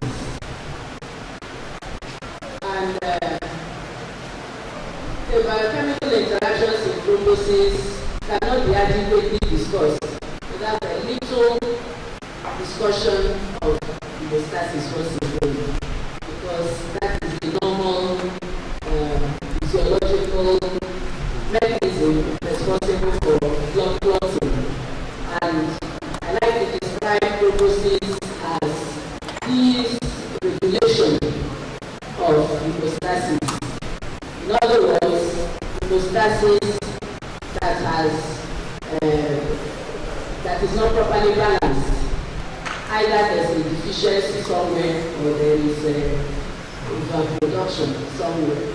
So we'll begin by looking at an overview of the hemostatic mechanisms. I may not bother with the definition of hemostasis. I know you had enough of that today. But can we go to slide 2? Slide 2, please. Slide 2, not this one. Okay. So if you look there, it's a brief summary of mechanisms involved in hemostasis. It all begins with vascular damage. If you look closely, you can see there are 3 stages. There's the initialization stage, and then there's primary hemostasis, which is the cellular response. And then we have the secondary hemostasis, which is the molecular response.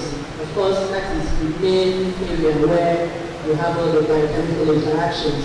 So beginning at the initial response, normally as soon as there's vascular damage, you will see the collagen fibers are exposed, and that acts as a trigger for platelets to bind to the collagen fibers. And also there is vasoconstriction in an effort by the body to reduce blood loss once there's an injury. So that is what happens at the initialization step. Then it's followed up by the activated platelets releasing some substances, bringing about the release of some substances from the vascular endothelium. And some of those substances include the factor, fibrinogen, as well as thrombosis, and they are all enhancers of both the binding of the platelets, the collagen, as well as platelet aggregation.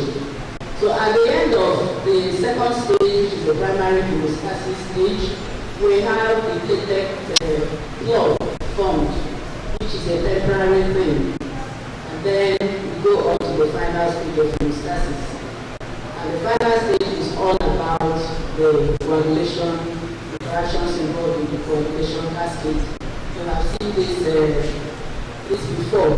So I'll just give a brief summary. As you can see, there are three mechanisms: intrinsic, the extrinsic, and the common mechanism. Intrinsic and extrinsic mechanism are distinct from each other and come together to form a common pathway. The main difference between the two pathways is that the intrinsic pathway, as the name suggests, involves substances that are contained within the within the blood vessels, while the extrinsic pathway is initiated by a substance that is not normally contained in the blood vessel. There has to be damage before tissue factor can be released. So that's the main difference, and that's why they're so named. But both pathways are responsible for activation of the number of clotting factors. As you can see, the small e simply denotes activated clotting factors. So they both come together at the point of activating prothrombin to thrombin, because thrombin is a major enzyme that is responsible for the conversion of the fibrinogen to fibrin. And if you look at the extrinsic pathway, you can see that there needs to be a binding of tissue factor, which is released from the tissue, with activated factor 7. In this form, it stimulates the conversion of prothrombin to thrombin.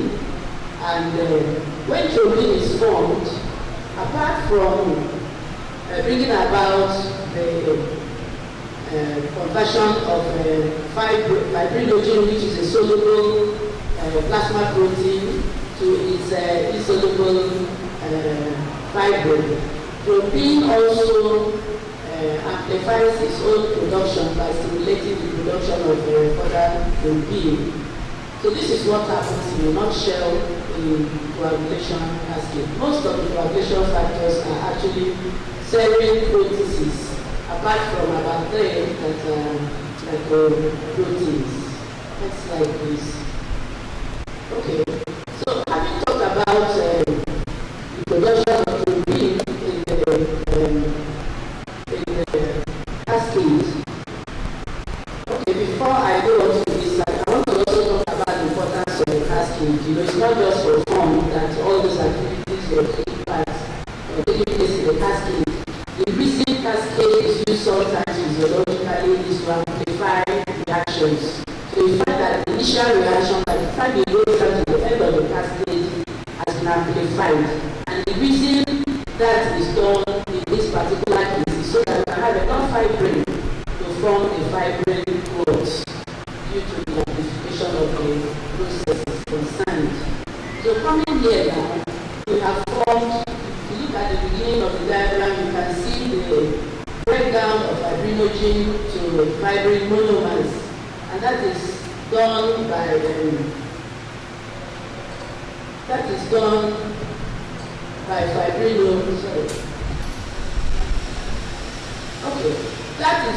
removal of the two peptides from fibrinogen, peptide A and peptide B. And once they are removed, we have fibrin monomers. But what we actually have in our fibrin plots are not monomers. We have a polymerization of the fibrin monomers into a polymer, and then further cross-linking also occurs by covalent linkage, and this is brought about by the activity of factor 8, activated factor 8, which is one other thing that Thrombosis does in order for this particular reaction to take place. Factor 8, when it's in circulation, is normally protected by the von Willebrand factor so that it's not destroyed. So once activated, it is responsible for stabilization of the fibrin plots by forming these cross-links between the fibrin monomers. So at the end of the day, that is what we have. But I also want to say that the fibrin plot is also degraded almost as quickly as it is formed, and that process requires plasmid, which is the activated form of plasminogen. So it is quickly degraded into fibrin degradation products. And you can see them there, but on the laboratory bench, of course, we all know that the most useful so far has been D-dimer, which is second. So that is how it comes about, is a fibrin degradation product. Next slide, please. So we talk about mechanisms or the hemostatic mechanisms. Now, how do we prevent that mechanism from being excessive? That is forming blood clots indefinitely. Of course, normal physiological processes are in place to ensure that that does not happen. And the first one is that normal blood flow will normally dilute the clotting factors almost as quickly as the function. They move from circulation quickly to the liver and are metabolized in the liver. So that is the essence of normal blood flow. So in that same respect, anything that affects blood flow will affect the removal of the clotting factors from circulation. And we also have the protective anti-thrombotic epithelial factors, which are also released when there is vascular damage. You know, we talked about von Willebrand factor and other factors that are released that enhance coagulation. We also have at the same time inhibitors of the coagulation process, and this includes inhibitors of platelet activation, inhibitors of blood coagulation, inhibitors of activators of fibrinolysis and vasodilators. So all of these combine to form a kind of counter mechanism against clotting. Next slide, please. So you can see here that there is a constant counter mechanism going on between the procoagulant and the anticoagulant substances or factors that we have in order to ensure that blood hemostasis is maintained normally and there is no excessive clotting.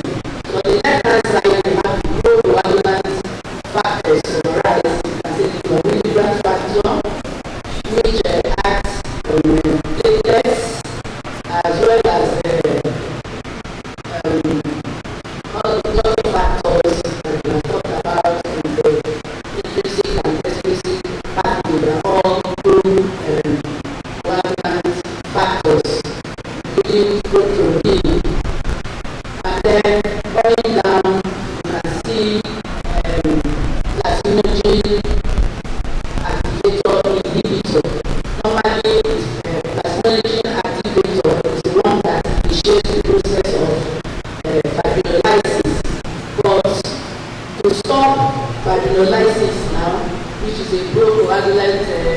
action, we have PAI, which is a plasminogen activator inhibitor.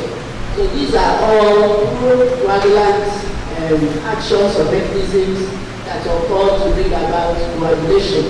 And on the other side, I've summarized the anticoagulant activities that are also occurring to ensure that we don't have excess coagulation. And we have at the platelets, at the vascular level, we have nitric oxide and prostacyclin, which are factors that are released from the damage or injured endothelium. These are inhibitors of platelet aggregation. Then coming down, we have the natural physiological anticoagulants, the protein C pathway, containing protein C, protein S, as well as I remember the last one now, but it's a number of factors that make up this pathway, and the main action is to bring about reversal of coagulation, which is anticoagulation. Then we also have barrel-like proteoglycans, which also perform the same function, bringing about inhibition of coagulation. And also antiprotein, which functions to inhibit the action of protein. Then we also have tissue factor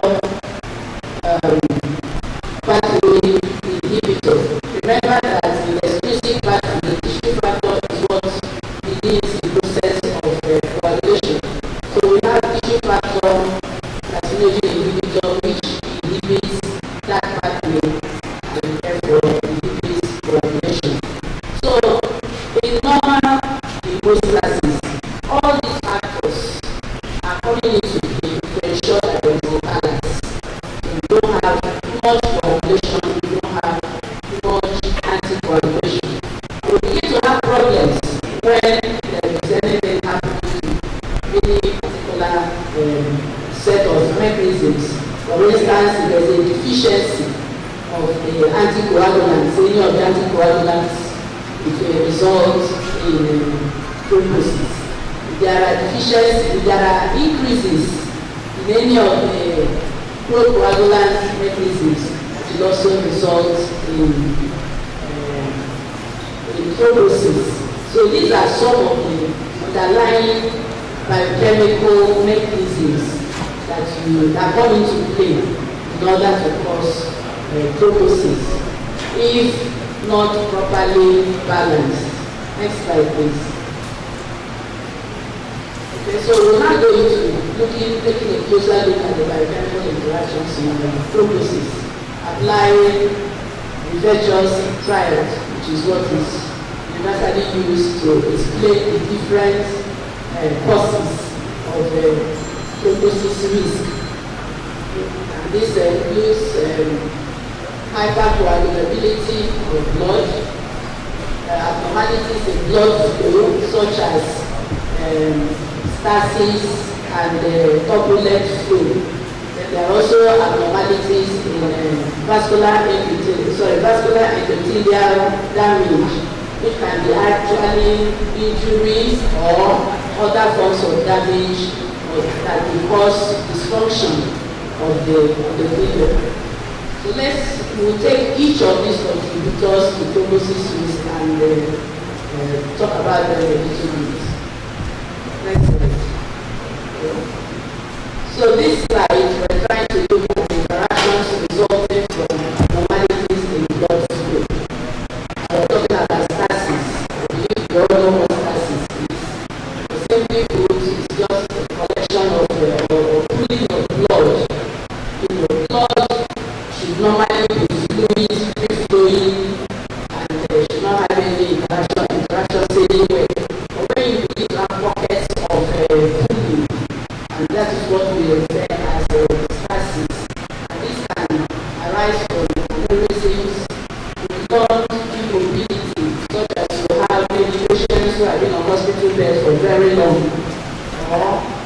patients who have been flying on the aircraft for too long. Those are all situations where you can have prolonged immobility and it can result in stasis. And when stasis occurs, it can bring about a number of things. The first thing it does is that it reduces the blood flow. And remember the importance of blood flow in mechanisms responsible for hemostasis. First of all, reducing the blood flow will reduce the dilution of the clotting factors. Remember I said one of the things that helps to check that you don't have excessive clotting is that as blood is flowing through the blood vessels, that removing the clotting factors from circulation, taking it to the liver or metabolism. So anything that reduces blood flow is actually pro-coagulant. That means it is increasing the risk of thrombosis. And also, if you look at the other side, I'm saying it causes increased residence time in large vessels. Now, usually stasis occurs in most cases in veins and in arteries. And we also know that most of the natural anticoagulant systems in the body are actually more active in microcirculation. So if there's increased residence time in large vessels of blood, it means that most of what is in the blood will not be able to interact with the antioxidant systems. So most of these pro-coagulant factors will have the upper hand because the antioxidant systems of the ATC and the ATS will not be functioning at maximum capacity because of this increased time in the veins and the arteries. So it favors pro-coagulant activity over anticoagulant activity. And that, of course, as I've said, means that there is less time for interaction with the natural antibodies. And at the end of the day, that will also enhance the risk of thrombosis. Next slide, please. Also, talking about blood flow, we can have turbulent blood flow. Normally, normal blood flow is luminal. That means it's mostly in the middle of the vessels that it flows, having little interaction with the vascular endothelium. But when there is turbulence in blood flow, sometimes the flow becomes chaotic. It's no longer luminal. And what it does is that it will increase the interaction of the blood with the endothelial epithelium, and that will increase the activation of the endothelial epithelium and bring about release of some of the pro-coagulant factors that are there, and the pro-coagulant activity will increase. Also, just like in stasis, prevents because there is abnormal blood flow, it will also prevent dilution of activated clotting factors and encourage the inflow of clotting factor inhibitors which are resident in the vascular endothelium.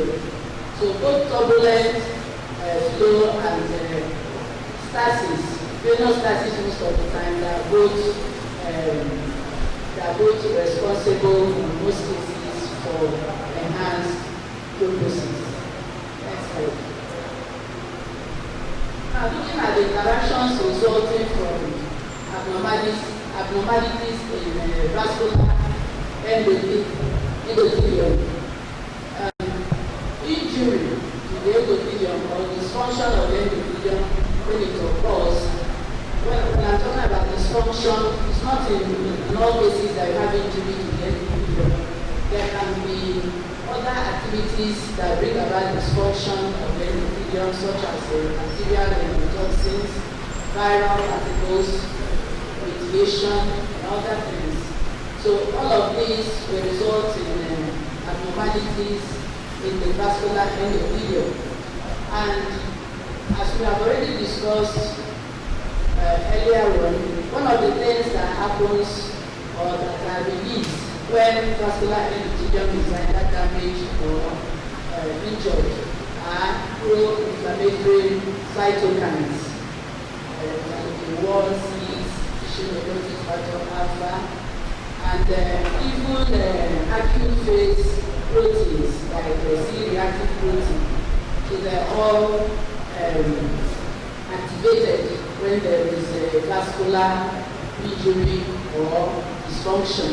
So we begin to have increased inflammatory mechanisms, and that normally will upregulate pro-coagulant factors, examples, tissue factor and activated factor 8. And it will also lead to increases in prothrombin and thrombin generation. And increases in thrombin generation will result in two things. First of all, there will also be increase in fibrin formation and deposition in various organs. And this is consistent with what we see in thrombotic diseases. Depending on where the deposition is happening, if it's in the veins, it can result in symptoms like swelling of the veins, pains, and then sometimes the clot is dislodged and goes to the lungs where it causes pulmonary embolism. These are all symptoms that we see in thrombosis, especially venous thrombosis. If the position is happening in the arteries, then sometimes it leads to heart failure, and it can also lead to stroke. If it's in the kidney, you have kidney failure, and so on. So these are some of the symptoms that will arise from increased fibrin deposition. And also, when you have increased fibrin in the system, it also eventually leads to more plasminogen, which is a plasma, and ultimately the breakdown of the fibrin, increased fibrin that is produced, will also lead to increase in D-dimers. And on the other side, we have increased prothrombin, which also inhibits the activated protein C anticoagulant activity.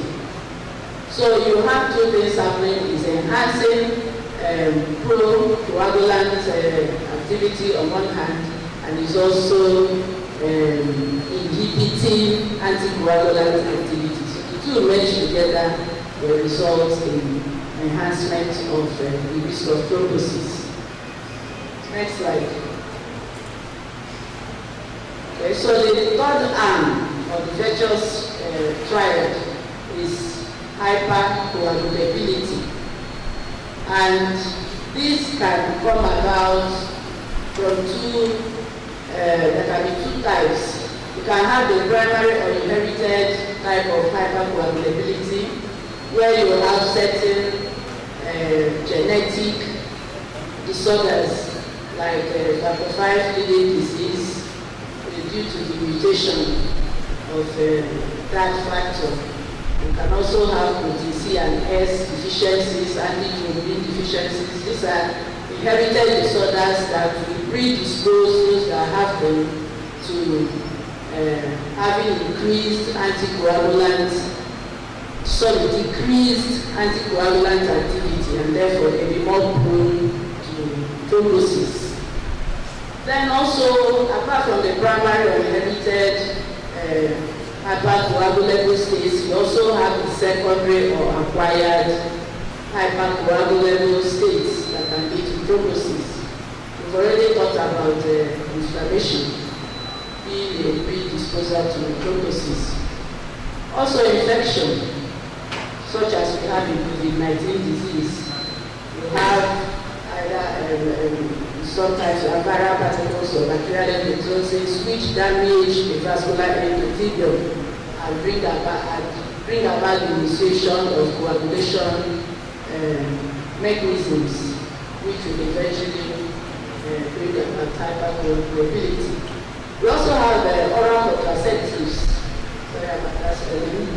Oral contraceptives, usually the main component of most oral contraceptives is estrogen. And estrogen is a known activator of transcription. And that means that it has the potential to increase the quantity or concentration of most proteins. And in this way, it's able to increase the concentration of the coagulation factors and therefore ultimately leads to thrombosis. And we also have smoking, have surgery. Surgery sometimes it affects blood flow. It affects blood flow. Sometimes there are also particles arising from the surgical site which may bring about stasis. And eventually, of course, all that will lead to more hypercoagulability. We probably have other physiological conditions like pregnancy, age, as well as we also have obesity. We have even pathological conditions like diabetes and cancer.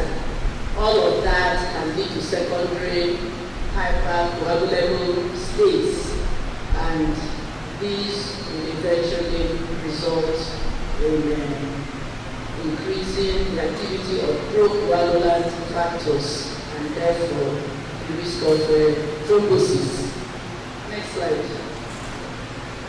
So in conclusion, what I want you to take away from my lecture, even if you can't understand all the procoagulant and anticoagulant factors I've been talking about, is just to remember that in thrombosis, what you have arising from thrombosis, leading to thrombosis is when we have dysfunction of the balance, the natural physiological balance that is in existence in hemostasis between procoagulant and anticoagulant factors. When you have anything that causes a dysfunction of that balance, be it deficiency of the anticoagulants, such as we have in certain inherited disorders, or certain other pathological conditions, or even some natural conditions like age. You find that in elderly people there is a tendency to have more procoagulant factors. So no matter where it is coming from, the outcome is that when there is an imbalance between procoagulant and anticoagulant factors, we need to have thrombosis showing instead. So what we have discussed was the importance of knowing the biochemical mechanisms behind thrombosis is that it gives you a better understanding of what we're doing on the laboratory floor. A lot of us are familiar with the outcomes in thrombosis. We hear of inflammation, increase cytokines, increase this, increase that, dimers. We're not familiar with it, but it's important as medical laboratory scientists that we should understand where these molecules are coming from, why they are increased in thrombosis. That's what we have tried to highlight by looking more closely at procoagulant and the anticoagulant factors that are in play in thrombosis, giving rise to the interactions that bring about the outcomes that we see. Next slide.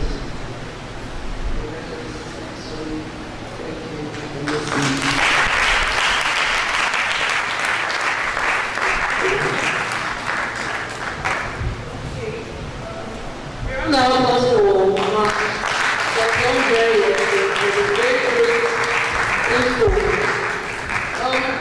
questions, if you have any questions for her, you can signify by raising up your hands. And this will be anchored by Chrissy Ezi and Valerie Mochi. Please, Chrissy Ezi, if you're in the house, can get in the corridors so you can. Oh, she's there. You're welcome, ma'am. Please do the together for her as she comes to answer the question.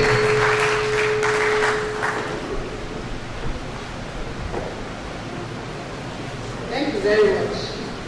Good afternoon, everybody. I'm standing on the existing protocol. I want to thank the two resource fellows that handled the last two topics. The first one on laboratory and molecular diagnosis of thrombosis. And the paper was delivered by no other person, by my brother, but my brother. My brother. I have known the family for over 45 years. I know every one of them that the mother had given birth to, but him. I've been a close friend to the family for over 45 years. On a very serious note.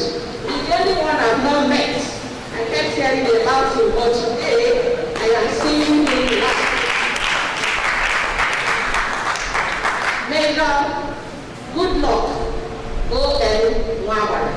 We want to thank you for your very good presentation. Thank you, sir. We want to thank Dr. Mrs. Edna Tibebram, who has equally given us a talk on the biochemical interactions in thrombosis.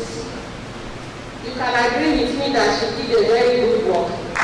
You know, in chemistry, we are used to seeing circles, biochemical pathways. She just came out and displayed the pathways. And then that stood and was analyzing them pathway. Chemistry used to be my nightmare in those days. But she came and did it in a way that as if she was teaching undergrads. And you can agree with me that we quite followed. So on that note, I want to thank you, Dr. Ibezile, for a good presentation. Indeed, we are commemorating 2020 World Thrombosis Day. And that is what has brought us here.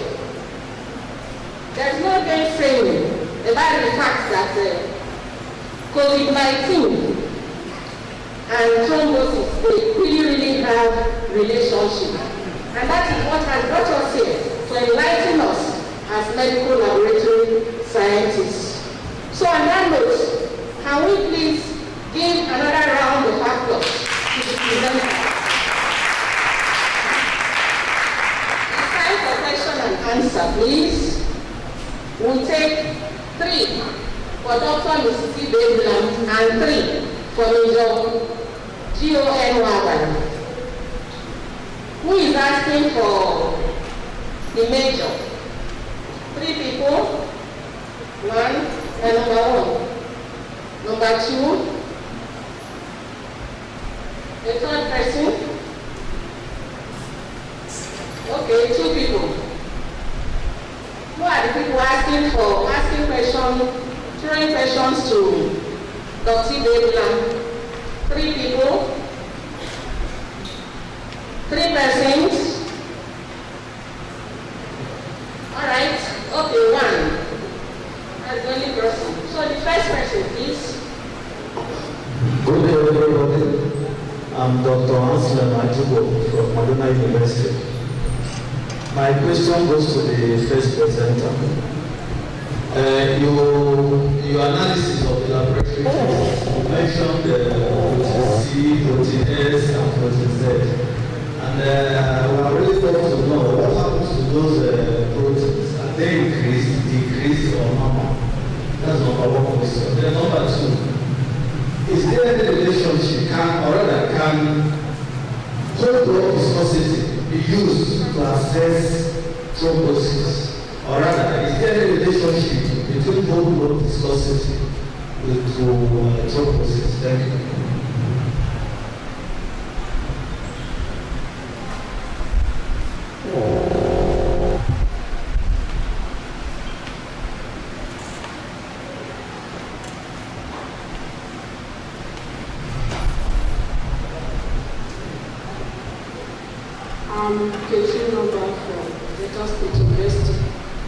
Major, thank you very much for your presentation. As you were presenting, we got me thinking seriously because in the molecular aspect of it, you know, the physician said that there was a problem with the hematopoietic stem cell. That's why we are seeing all this misbehavior. So I was not thinking that could it be that when we use the molecular aspect of it on the hematopoietic stem cell, can we now get the isolation, can we get the mutation from there that will solve the whole of this problem? But you also mentioned that we need a specific primer to get it. So I want to ask that, can we get that primer so that it can be specific to these thrombotic parameters? That's one. Secondly, is in all the, have you ever carried out yourself or you have seen PCR and gene sequencing in any of these thrombotic parameters? Right. So, Major, can you please come down to take your questions?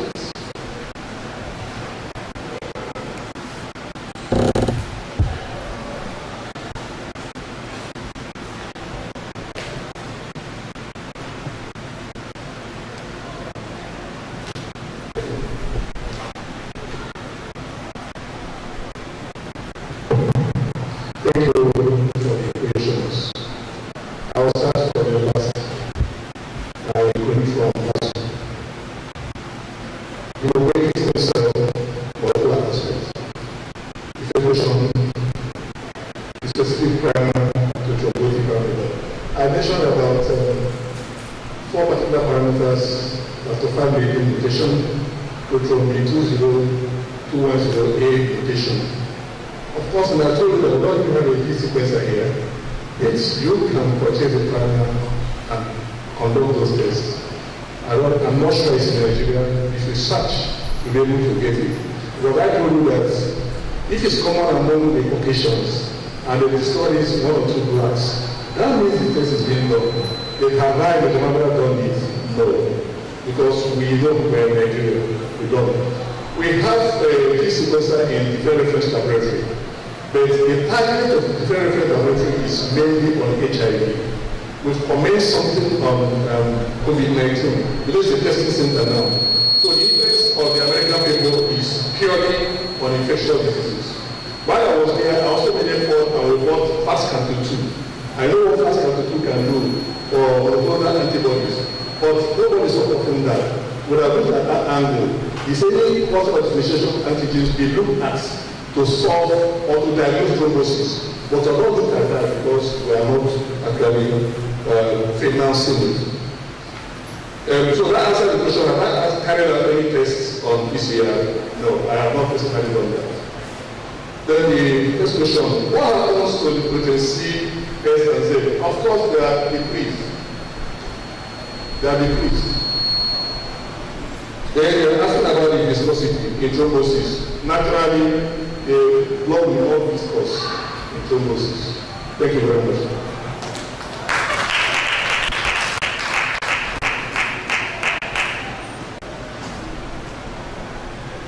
Good day all. My name is Dr. David I have just one simple question for my day-to leader, Dr. On the biochemical interactions in thrombosis. I'm a lecturer in the environmental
Before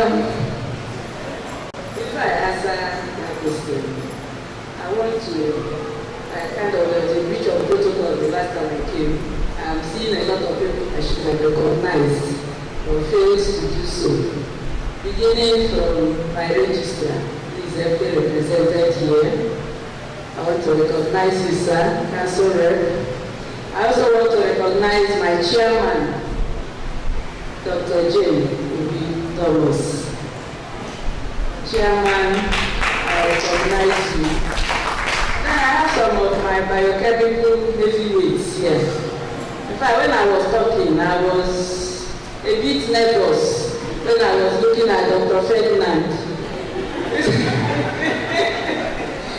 who is the immediate past HOD and also a biochemical guru here in the house. You are welcome. I'm pleased to see you. Thank God for workshop. I can see my sister. You are welcome. So please, for that question, thank God Dr. Davis is one of our senior lecturers in the Department of Medical Lab Science, and I think he just gave himself a project topic. Thank you.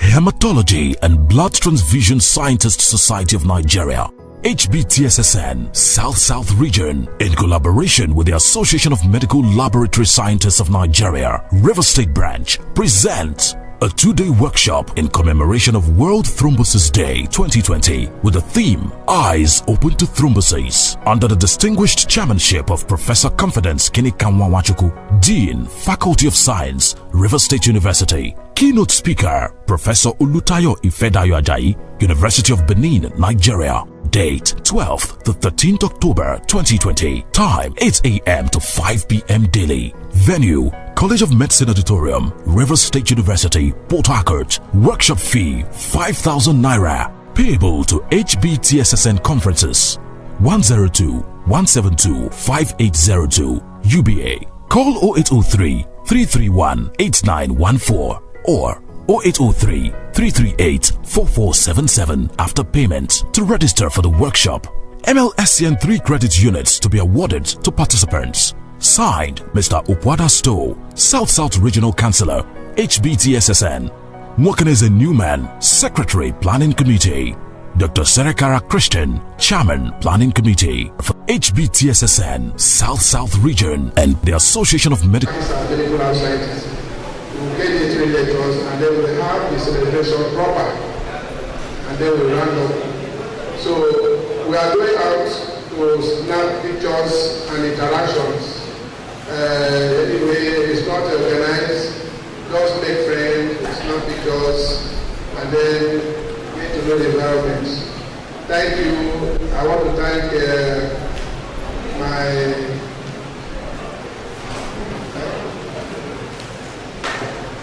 tomorrow we wear this and we have not really seen much of interest in getting it because we want to place order now. If this one is exhausted, if you don't place the order now, you don't have it tomorrow, you will still be part of the program. That's no problem with it. So, but if you want it, you can buy the one that is available. You can also place order. If this one is exhausted, we'll get more tomorrow. And tomorrow we are going to distribute our memo, the notebook that we couldn't get today. We are sorry for all the flaws that we have today. Tomorrow is going to be a near perfect day.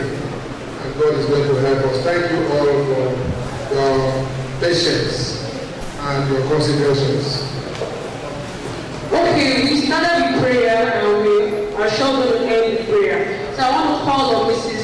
Ngowa Jeremiah to take us to the closing prayer. Please, it is important we inform ourselves that while we are coming tomorrow, please let's try to centralize our sitting arrangements so the camera can pick us perfectly for tomorrow's function. Thank you. Let us pray. In the name of Jesus, Father, we thank you for today. Thank you for the success of the program. We give you all the praise for all the knowledge that we have acquired today. We thank you, O God, for opening our eyes to the dangers of thrombosis. Lord, we give you all the glory. Everlasting Father, we are asking, O God, that as professionals, you will give us the grace, O God, that even as we acquire knowledge, we will put it into practice, and our services shall be better in the name of Jesus. Everlasting Father, the program continues tomorrow. We are asking, O God, that as many of us that are still on their way, you will bring them safely, and as many that are here, you will keep us in safety, and tomorrow shall be wonderful. In the name of Jesus, we have prayed.